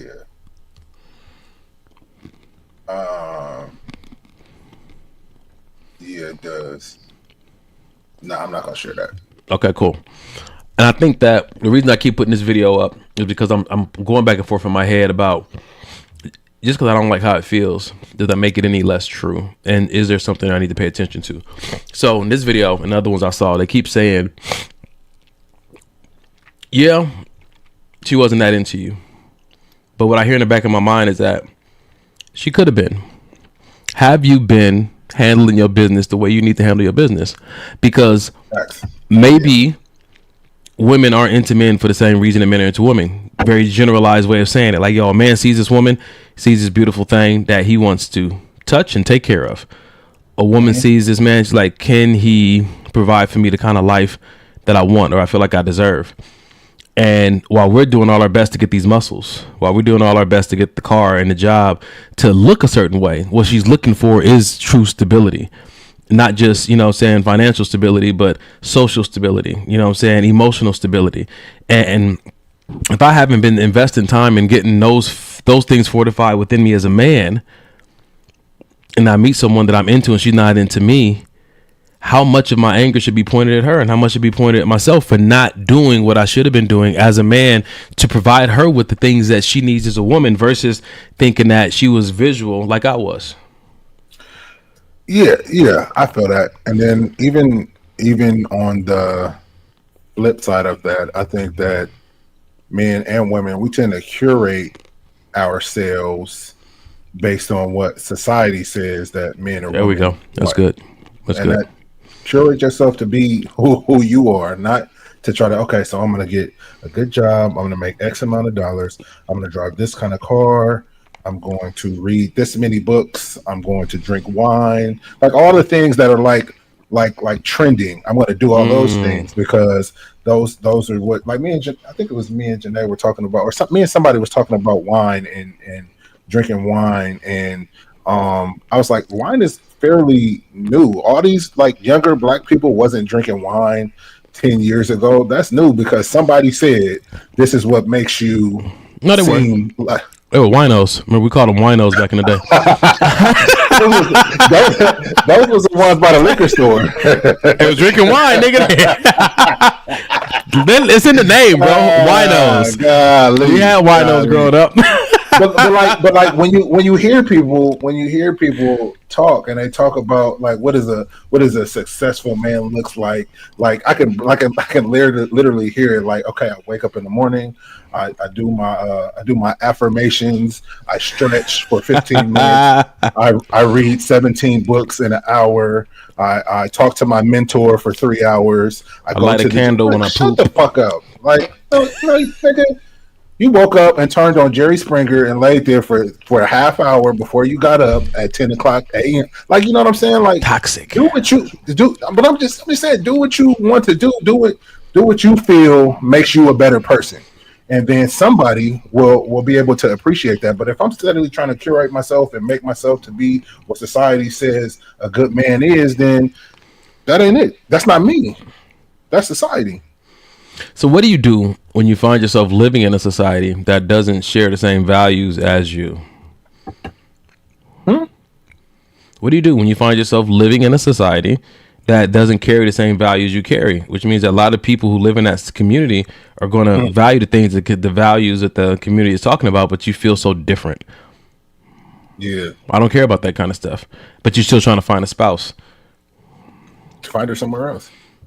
All right, just wanted you to say it. Listen, you're the king of I'll go to another country and find somebody if I need to. Yes, and I'm all. Listen, my brother, I'm all for it. Like if she's not here, she's somewhere. Yeah, man. I just wanted to hear you say it so people out there can listen and hear you say it. Oh man. Oh, okay. So McJellin said, "Could you wash her with the word of God when the time comes for needed provisions? When you seek God and fast, will you deny yourself and hold true to walking in faith?" That's a good point, man. Because I think that as we're talking about being honest, right, and we're talking about authenticity, and when you first meet somebody, so much of it is logic, but so much of it is faith as well. So much of it is mystery, and I think that we want to know, we want to understand more than is probably beneficial for us to understand. I think the faith component adds a certain level of excitement to the getting to know someone. I think that what I learned from my therapist is that the people who want to know the most, usually the people who struggle with control the most. And he said that sometimes it's okay for you not to know, and you can actually, if you let yourself, enjoy not knowing. He said that's not everybody's reality, though. It's not their personality or their reality. But he said sometimes it does stem from them wanting to have a certain amount of control. So the question he said sometimes you'll hear a woman say, more than men say, "So what are we doing?" And if your honest answer is enjoying ourselves, then you should say that. But most men hear that word and they get afraid and say, "Well, so what we doing is like," he said, and those are the moments when you feel the most insecure are the moments when you need to be the most honest. Yeah, I like that a lot. So when you feel like you're in a corner where somebody's about to possibly dismiss you because they're asking you a question, you know they're not gonna like your answer, you should be even more courageous to say, enjoying the moment. Well, I need a man with a plan. Well, I'm enjoying the moment, so do what you got to do. Or you might find a woman that just want to be in the moment with you. You're like, well, here's my plan, and this is what I'm working on. It's like, well, why I got to be so strategic? Because I'm a man with a plan. If that's not what you're looking for, then go find somebody else. You're not a villain, but this is not a match. I'm just a man with a plan. I'm just a man that goes with the flow. I'm just a man that's being present. Like, know who you are, know what you want to do, and then present that. And the person who's all for it will come along, and her first mode of operation won't be to challenge you. Not to saying challenging someone is the bad thing, because growth mindset is important. But when someone's first mode of action is challenge you, like in all situations. Yeah. Golly. And mind you, we're not talking about challenge as far as trying to make you better. We're talking about challenge like trying to find an issue or try to make you think like them. Yeah, exactly. Yeah. That's the challenge we're talking about. Like, why don't you think like me? I'm gonna challenge that because that's not my thought. Like, instead of being curious, like, oh, what life situations formulated that belief in you, right? What made you believe and think that was the best move forward? Versus like, that ain't gonna work. Let me give you an example. Appreciate that, China. China Journey said, at least you're honest in giving them their own option. Yes. Yeah. Just be honest and let them choose if they like it or not. Because that story in your head may be false. They may actually love it. You might just be worried for no reason, and then you self-sabotage. Yeah. And she said again, challenging is who they're going to be. And so when I look at that, so I'm sitting there talking on the couch, talking. I think. Oh yeah. Okay. So it was just UJ Nar. I don't think Ashley was there. Talking about my knee and going back to the gym, and wanting to go to the gym, even when I wasn't feeling well, wanting to go to the gym. You guys challenged me, but you also, especially Mike, understands that my history is in personal training and rehab work. Certified license, one of the best you can get out there as a personal trainer. So within the scope of his care for me and his challenge to get me to consider certain things, he did not disrespect the fact that I have a history of knowing how to operate in these environments as a professional for my clients. He challenged me with the understanding that I have a good brain on my shoulders, and I have an understanding that, yes, there have been moments I struggle with my ego in the past, but I'm not really in that kind of season. And so I want to make sure that I don't villainize challenging people, but you need to be in a position of understanding that person. I think for the challenge to actually be beneficial, because if it's not coming from a place of you respecting where they've been, but just trying to remind them of some things they may have forgotten, then it is just, man, I don't want that every day. It's challenging. Is if a woman is challenging how I lead my own life, she's never ain't gonna ever submit to me leading the family. Nah, can't. Bruh. It's going and I love that. I remember I was just dating this one girl, and she really and I may have been so dramatic with this inside of my own head, probably was, but she struggled with how I drove. I struggle with how you drive. Nick, I got the best driving record out of all my friends. So something's working. You know what I'm saying? Huh? Well then, hey, and you won't either if you ride with me, nigga. And you won't either. See, you got to see the benefit here, right? You got to see. Y'all ain't looking hard enough at the situation. But I was just like, God, Lee, like, if you don't like the way I drive and you don't like, come on, man, just enjoy the ride. I'm gonna get you where you need to get to. But I think that for me, I've learned from one of my mentors, like, it's the little things you want to pay attention to. That's why I put in the book before the I do. If you want to know what someone means when they say they love you, look at something else they say they love. You got a book? You wrote it? Every time. I love you, bro. Yes, I wrote a book called Before the I Do. You can get it on DonovanD.com. That brother Ken said that hat is challenging three sides of your head. we missed you too. We missed you too. This nigga, it came out of nowhere. The only comment all night, all year. What you mean, all year? Golly, out of nowhere. Oh man, your challenges make me take a whole seat. It's true. And so I think that some people are, you know what I'm saying, put into your life, and they'll get one chance to challenge you, and you'll probably dismiss them. But if that challenge was valid, it will come back up through other people because you're not listening. Want it though? God. See, Nick said, oh hell no to crazy driving. So this is the thing. I don't drive crazy. I drive intentional. If somebody's in front of me and there's space in front of them and I'm behind them, I'm going to go get the space in front of them because they don't want it. And there's certain people who love my driving method because how I approach it is the way I approach life. I was talking to my friend about not feeling well and then wanting to go to the gym. And it was like, but you need to give your body a rest, blah, blah, blah, blah, blah, blah. I was like, I hear you. I said, but do you see the character trait that I'm operating from? Like, what do you mean? I said, I'm a determined man. I said that there's certain things that I need to take care of on my body. Even though I'm not feeling well, I do believe that I have the capacity to make X, Y, and Z happen. I said, you have kids? I said, if your kid needed something and you didn't feel well, would you get up and give it to him? She said, yeah. I said, I carry that same character trait. I just don't have kids at the moment. The gym is my child. I'm practicing that trait. So when I do get married, it's not a foreign character trait for me to tap into. I do it every day. It's got to aim it at my wife and children. I said, all this stuff that I'm doing is preparation, bro. You know what I'm saying to you? No, it's not game. Mike, I don't like the eye roll. I feel judged. That's fine. Anybody like that? Ain't nobody like it. I'm checking all the devices. Ain't nobody said nothing. Okay. I'll move on to the next video. Oh, man. This boy could sell salt to a slug, boy. Golly. It is true. It is true. Thank you, McJellin. Oh, man. All right. That's fine. Go. I'm going to move on. I'm going to talk. Where's my people at? I got to find my tribe. Anyway, all right. I think we're ready for it. With 9:25, we are moving through these videos tonight. Nick, this is a perfect. Did we play this last week, bro? I'm gonna play a few seconds. Authentic people crave your authenticity. Yeah. We played that last week. Mm-hmm. All right, so we were talking about authentic people, and we don't have to discuss it. I just want to play it and we'll move on to the next video. Mm-hmm.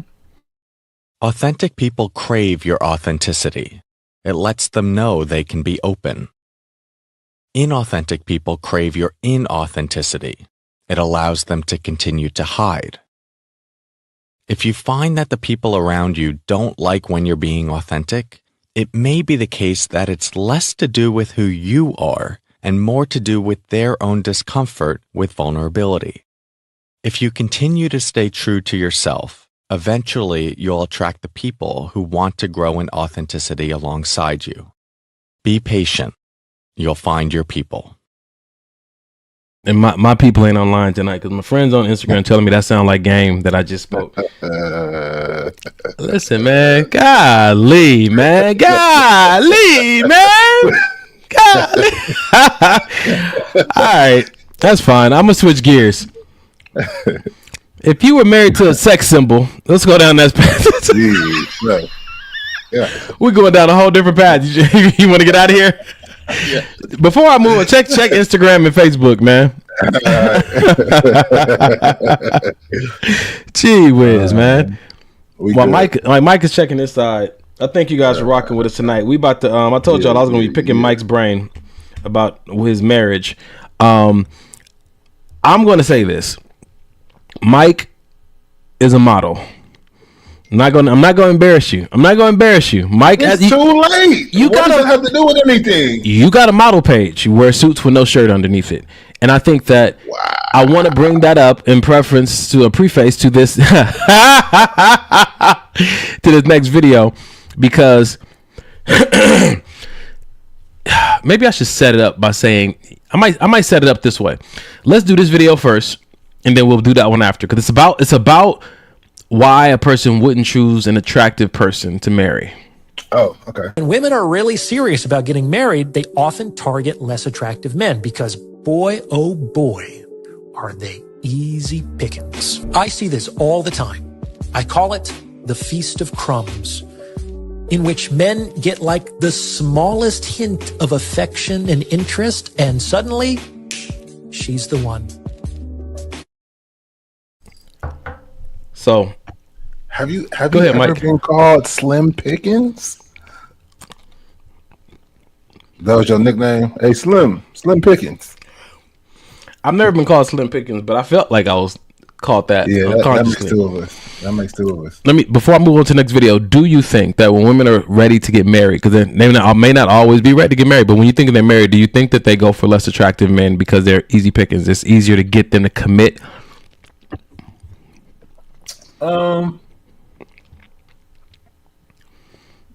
No. But then again, that's a question I feel like you would have to ask the female audience. Female audience. Do you believe, based on your experience as a woman or with women, that when they're really ready to get married, they usually target less attractive men? Okay. No, and no. It's coming through here. Okay, thank you, Tamara. Tamara is also a model, and she says some women do. I know a few. Why is my question? I have some assumptions. I feel like it's because of what he said. You know, they don't have to worry about a lot of women trying to hit on them because they're just average. There's not going to be no real competition because they're just average.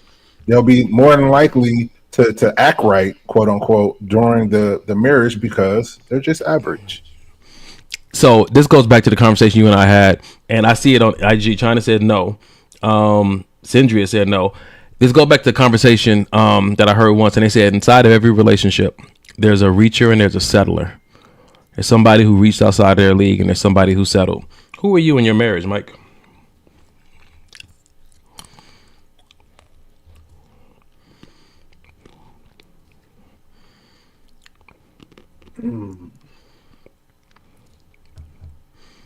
I don't think either. I don't think I had to reach or settle.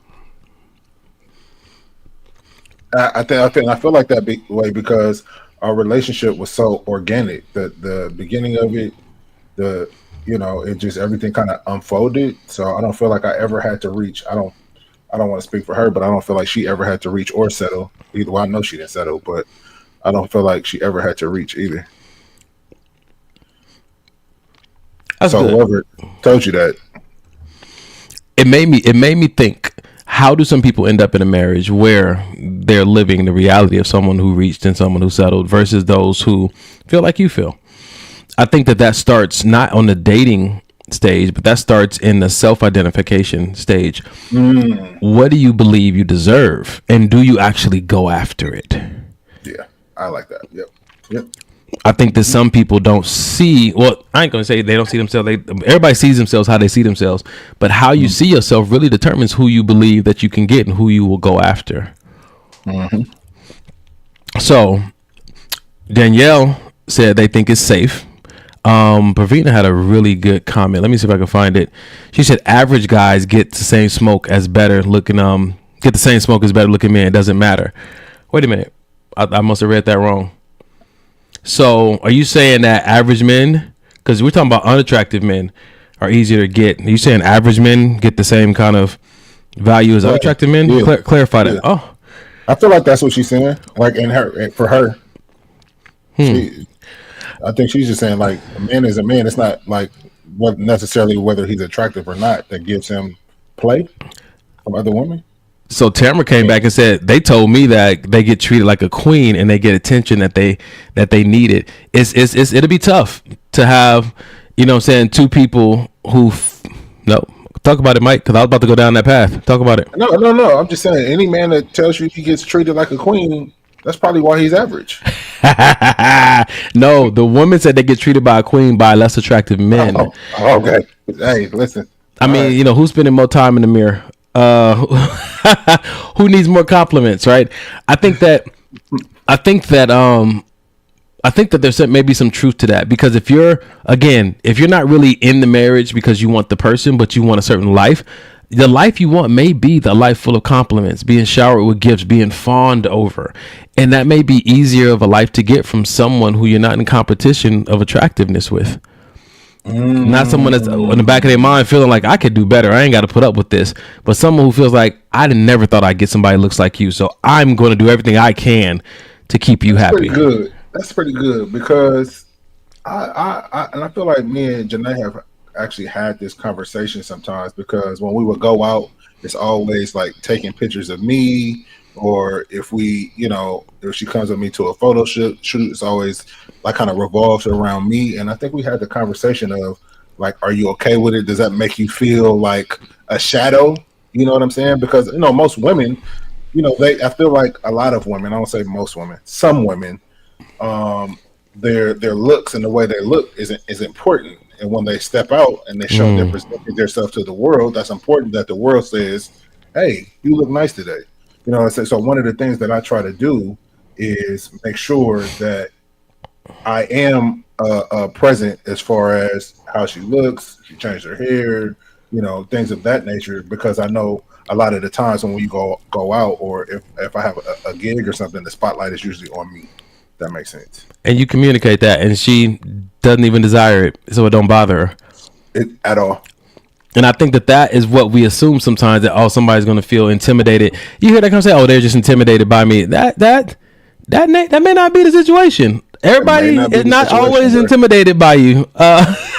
They may not really care at all. Let me tell you why I love my auntie. This is why I love my auntie. Listen to this. She said, no, even though the ugly people know who they are, one. Auntie, they know who they are. You know you ugly. They know. They got a mirror. So she said, even though the ugly people know who they are, they have self-confidence too. I disagree. Unattractive men are assholes too. So it's just men in general. It don't matter, bro. It don't matter. Yeah. Tomato's a tomato. Yeah. So the conversation should have been that when women are ready to get married, they choose men with low confidence, not just unattractive. Because unattractive men, per my auntie, they're confident and they're in something. Oh my goodness, that is hilarious. Absolutely. Change the whole conversation. All right, so Tamara said they stated that she didn't have to chase the less attractive man. He treated her like she was apple of his eyes versus the pretty boy. Wow.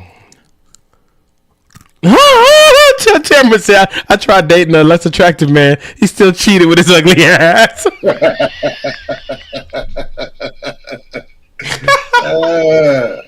Hey, so but look, as funny as that is that why women are dating these unattractive guys? Because they think they won't cheat because their options aren't as high as maybe a more attractive man. Why are you talking about Jay-Z and Beyonce?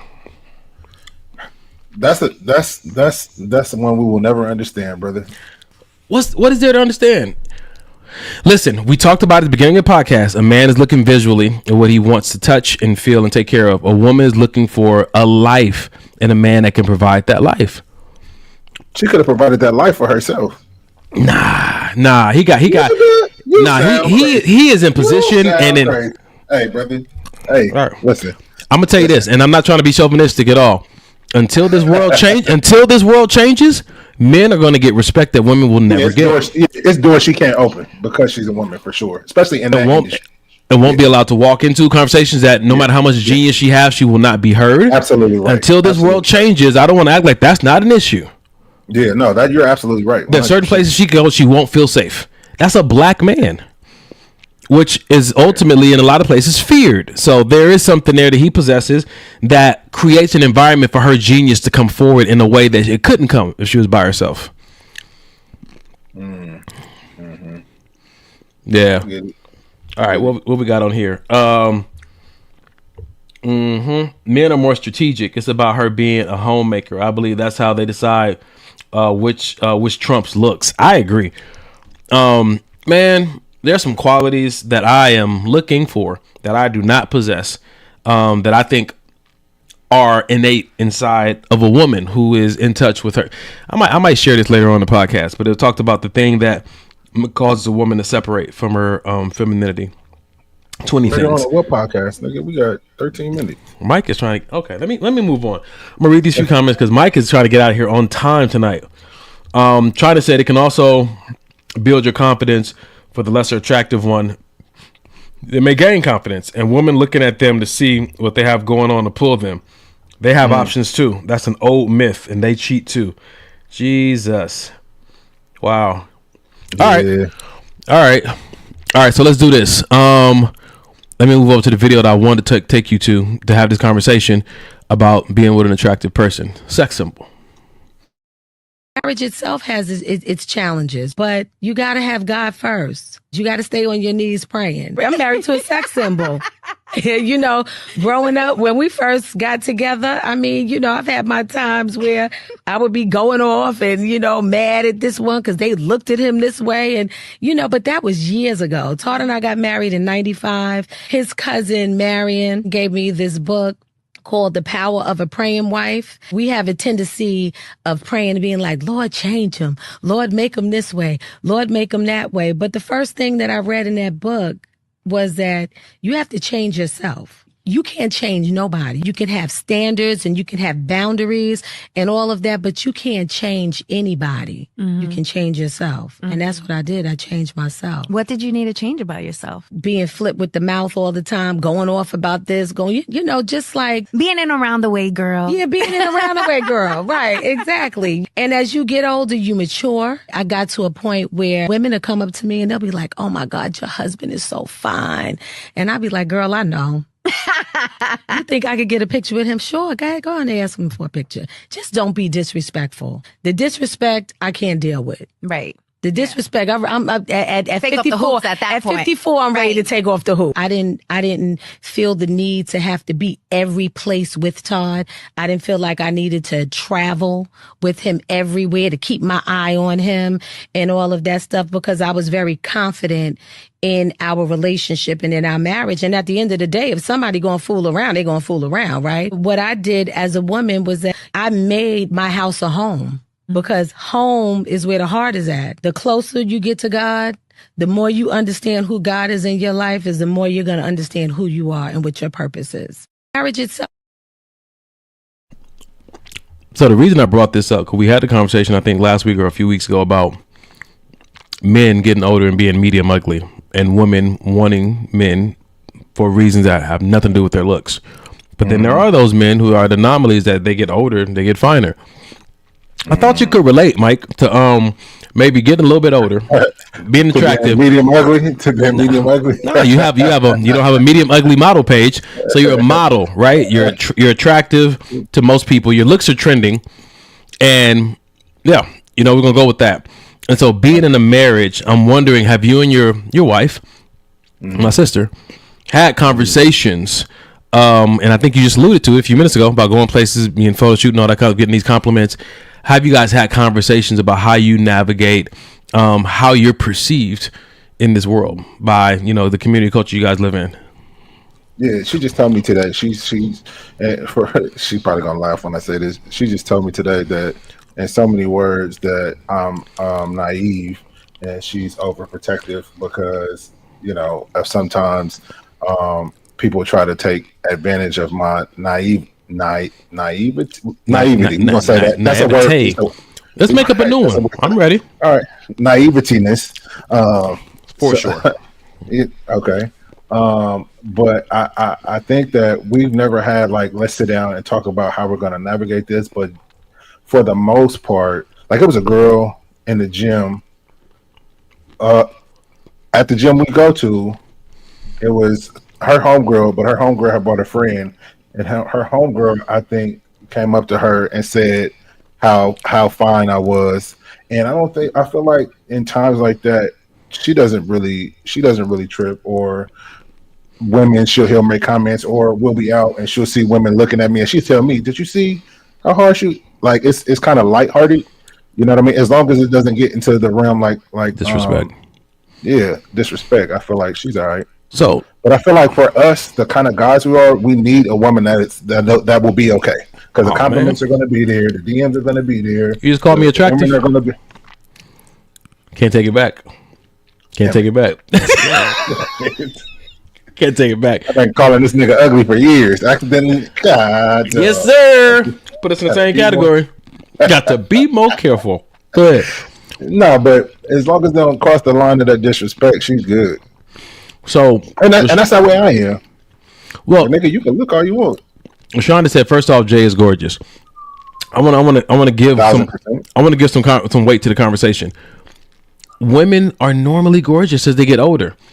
The reason I'm bringing this up about men is because they have a tendency to become ugly as they get older, and that's the conversation we're picking up off that we had the other week. That men get older, they just get ugly. Women, they care about their looks from such a young age. Men are just like, I care about how to make some money.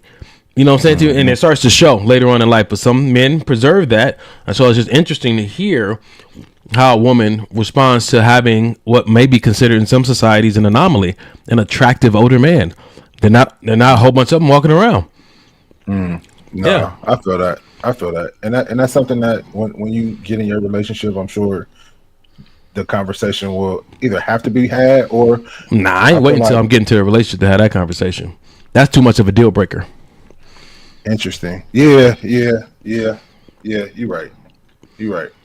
And so does that? But sometimes women will play their role, right? Like they're okay with it, just so they can not lose you. I think I think it comes down to, again, that's where you start having the female friends conversations. I'm talking to, to Jay, and I'm like, how would I know if she's really okay with this or not? How does a woman's brain work? Because a woman can tell where a woman's pretending more than a man may be able to tell where a woman's pretending. This is the benefit of saying, because men know where other men are running game. That's why, my sister come to me and talk, I'm like, nah, that nigga's playing you. You know what I'm saying? And Jay has said to me about certain women, like, no, we don't think like that. That's not what we're doing. And so even though it's a generalization, there's still something to look into. And she was right. You know what I'm saying? So I think that's not something I have to discern on my own. Sometimes God, especially if you lack discernment, maybe God has put certain people in your life to help you with the naivete-ness that you speak of. That's so good, because again, goes back to the very first conversation we started with about having those male friends or having those female friends that you can bounce stuff like that off of, and there's no ulterior motives. There's no, Yeah. I'm gonna just tell you this because I really want you to be with me type shit. There's, Yep. hey, I Yep. care for you as a friend, and I'm gonna just give you the real as far as I can see it from a woman's point of view or from a man's point of view. And for anybody listening, I would say, be honest with yourself about the level of fine that you can handle being with. That's really good. My mentor, be honest with yourself about the level of fine you can handle. My mentor told me a story once about a young man. His dad bought him his dream car as his first car. And he said that young man never slept a good night the rest of his life because he was always out his window looking out because he was scared somebody was going to try to steal it. He said that should not have been his first car. And sometimes it's too much of a dream come true that you don't have the skills within you to manage yourself emotionally and regulate yourself emotionally to enjoy it. You're just going to be paranoid because they just too fine. Yeah, scared to lose it.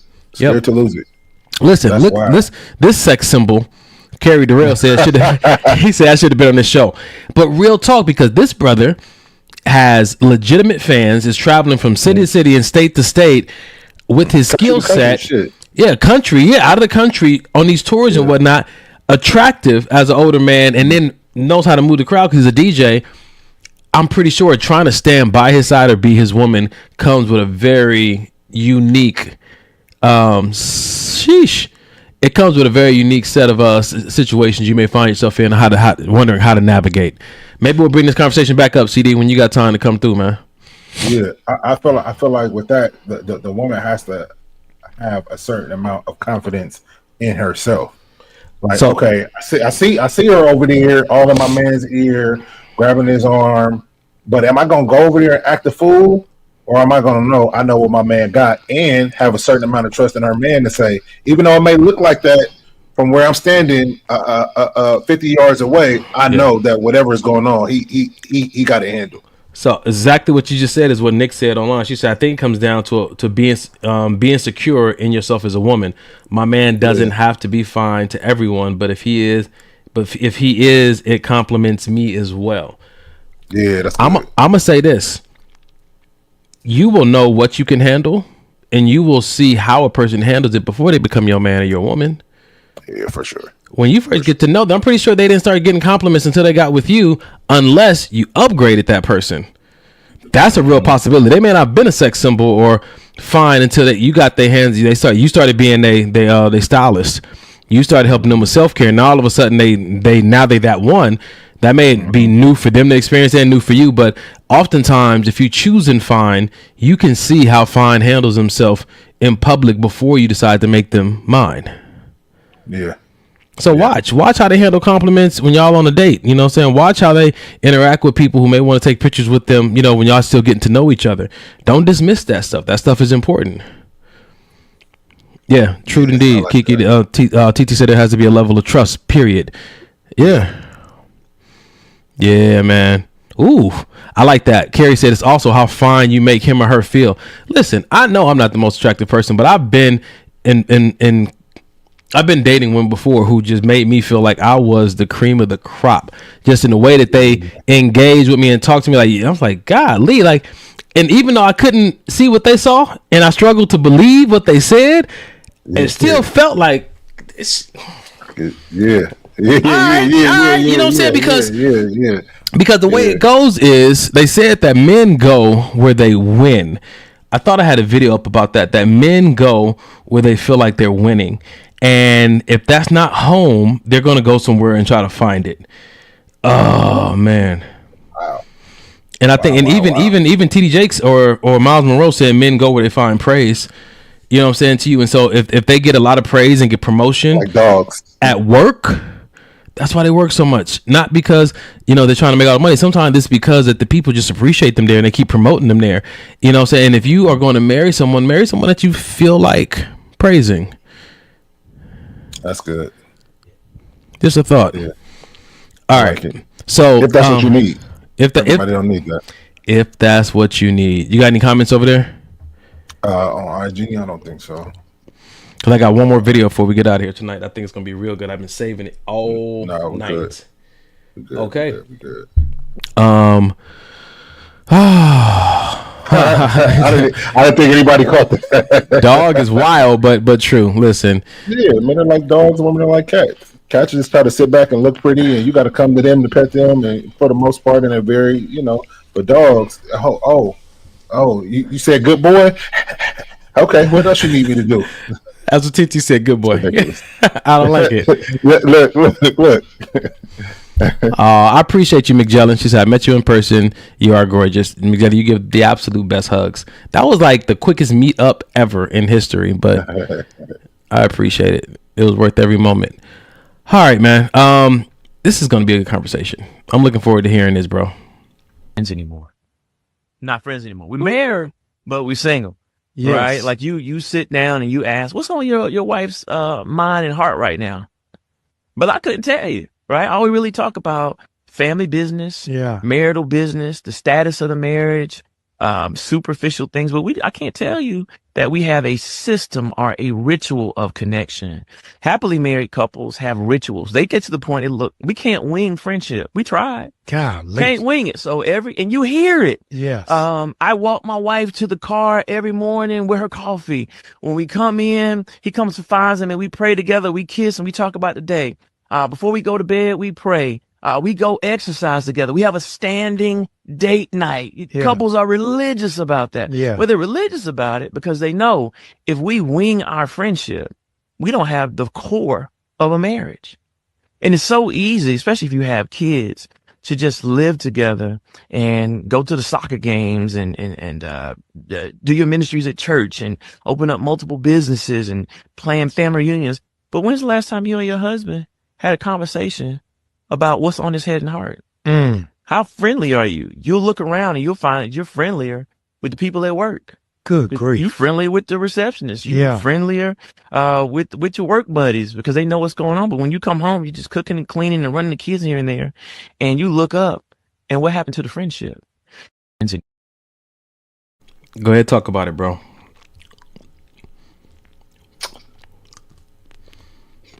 I mean, it's cut and dry, shit. I mean, without that level of communication, I don't feel like any relationship can work, and it can't be just like you said. It can't be surface level communication. It can't be I'm gonna just communicate about the stuff that I want, that I think is safe.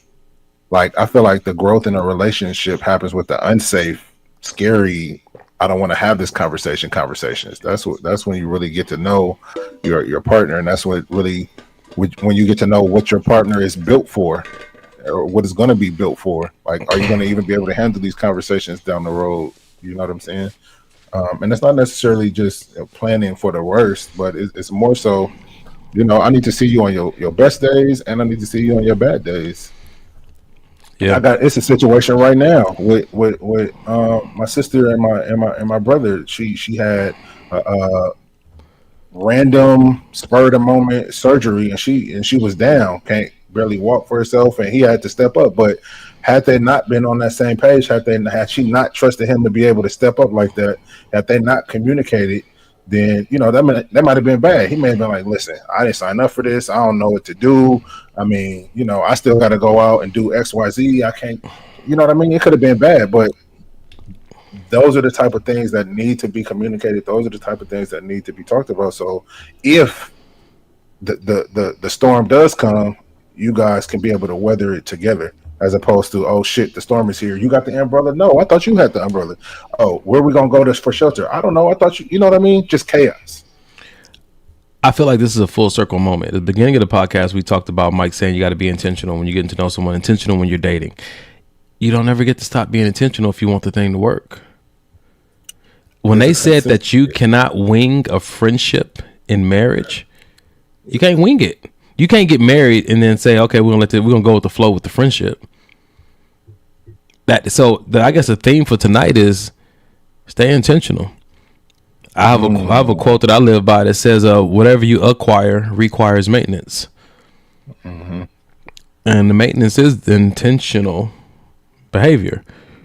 So and that maintenance, yeah. Nah, man, I'm sorry. Go ahead. No, you got it, bro. You got the experience. Talk to us. No, I was about to say that when it is time for the maintenance and you do take the car in, if if the brakes been squeaking and the engine been rattling and the muffler is shaking, don't go in there and just say, I want a car wash. Like, tell them what's really happening. Like, or else the stuff that you were trying to hide from getting fixed is still going to be an issue. Yeah. You Yeah, gotta but you, tell them you don't want to you don't want to look like diagnose. you don't want to look like a lemon. Right. You don't want them to know you got a bucket. But if it's a bucket, the only way to get that bucket fixed and up to code is if you explain to him what's going on. Why is this happening? How long has it been happening? You know what I'm saying? Has anybody ever tried to help you fix this before? Man, do we need to go to a specialist to fix this instead of just a regular old shade tree mechanic? Do we need to take it into the dealership? It's so much stuff that can go along with it. But if you never say nothing, or if you just can act you like, say can you say all that again without the analogy that most people may not understand about the cars? Because it was too right. good to let it fly over their head, man. Yeah, basically, you know, when you and your partner, your friend, your parent, whoever the case may be, whoever you in a relationship is, when you have something that you are harboring, that you feel that is off, or if you guys are just doing check-ins like you always do, make sure when you're talking to your partner, you're very intentional about what you're saying, and you're not leaving little stuff out because I don't want them to feel any kind of way, so I'm gonna just not say that part, or I'm not gonna tell them about this because I'll just wait till the timing is right. Like, it's I no don't want better to feel time. like a burden to them. Yeah, not like like it's never a burden, because if you write with the right person, they want to hear you. They want to be able to find out what's going on. They want to. Okay, cool. Okay, you've been going through that. Okay, cool. So what can I do to help? Like, how can I be a part of your healing process? How can I be a part of getting the answer to this problem with you, as opposed to you having to do it on your own? Because when you start to do stuff on your own, it isolates you from the person that you're supposed to be sharing life with. You know what I mean? It takes you away from us being able to do life together. Now you're trying to do it by yourself. So now you end up feeling alone. Your partner end up feeling like, oh, we don't really talk no more. You don't touch me like you used to touch me. You don't look at me no more. You don't kiss me when I come through the door. All because you're trying to do all this shit on your own. So when you're having these conversations, these heart to hearts, these powwows, just be honest. Like, okay, some shit may hurt their feelings. Some shit may hurt your feelings. Some stuff may be, all right, maybe we need to take a step back and really look at this thing. Some things may be, oh, we need therapy, or you need therapy, or I need therapy, whatever the case may be. But at the end of the day, at least it's out on the table. Because if it's not out on the table, we can't fix something that we don't know is there. Yeah, and I just plead with you, don't let that be something you try only after you get married. Start testing that theory out early. Again, we going back to when you try to share authentically with someone. It's funny, I'm looking at Nick is responding on IG, and her tag name is authentically Nick. So when I'm hearing intention and hearing the word authentic, I feel like there's so many signs tonight pointing towards the answer to a lot of our problems. It is to be intentional, to be authentic, and honest, right? And so what I'm saying again, like, even if you're trying to get to know someone, don't be afraid of rejection. Look for it. Be your authentic self, man. Like, embrace it. Like, look for it, because it's going to give you the clarity that you need. If you ever want to know if a person rocks with you, they got to see you first for you to know if they rock with you. Yeah. I love that video, man, because I'm big on friendship, right? You know what I'm saying? And when he said that it's the core of the marriage, I have a few friends who don't believe that, don't feel that way. And so, believe whatever you want. I think for me and the type of marriage that I want, I believe it requires friendship to be the core, to be the foundation. And so I love hearing that video because I can see from a very practical place. I walk my wife to the car and hold her coffee for her, what I'm saying, every morning. Or when I come in the house, what I'm saying, I look for her and we pray together. It's like, it's easy to get caught up in busyness in this life. I was talking with my friends out there, and I was like, I intentionally hold space for nothing, just for rest, recovery, relaxation, and just being present. But for those people who feel like they always need to be doing something, that was one of the things that the post, I'm gonna share that, I guess, in a different podcast. It was talking about what robs women of their femininity, and it said busyness, always feeling like you need to be doing something. You know what I'm saying to you? And that may work for some men, but I for me, in the level of softness or femininity that I would love to enjoy, damn, and right here. Come and see this. It is 10 o'clock, so I just want to put the disclaimer out that Mike already told us. This was late, and we're going to hear him get off the show. My last thought is, I think that it's important to understand that there is a reason why you and that person work, and it's your responsibility to make sure you keep it. What, Mike? I'm laughing at Amber's comment. What'd she say? Whoa, whoa, whoa, right, whoa, right. Whoa, whoa, Don't even put it out. Ladies and gentlemen, at the end of every podcast, we like to give you a resource. The show is over. This is a number we like to give out at the end of every podcast episode. It's called the Suicide Crisis Hotline. If anything that we said tonight maybe got you thinking about, you wanted to work, do some self-work, or you wanted to help somebody with some self-work, or you don't even like the word self-work, you just want to get connected to a therapist or a support group because you're struggling with something, reach out to this number, 988. Call the number, text the number, or go online, Google search the number. You can chat with someone live. They can get you connected to a mental health resource for you, or anyone you know that may be struggling with something. And I say, even if you struggle with something like active listening, even if you struggle with something like shooting your shot, you can still use this resource to help you gain understanding of what's the best way for you to do that through your own unique personality. If you struggle with being authentic, get connected with a group, a therapist, somebody like that, because it can always be helpful, right? And I like to say this also. Just because you want to help somebody doesn't mean you know how to help somebody. So if somebody you know is going through something and you want to know the best approach, reach out to this number, because they can help you to know what could help and what could actually make situations worse. That's all we got for tonight. And if you have a teenager or a youth between the ages of 13 and 25, look up the Soluna. Soluna is a free app for mental health resources for those who are 13 to 25, I believe. Soluna, Soluna.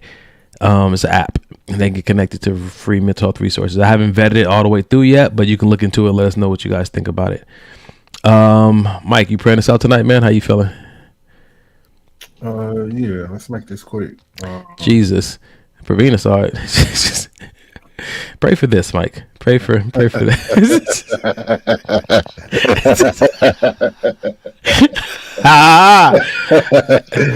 for it. Pray. Don't pray against it. Pray for it.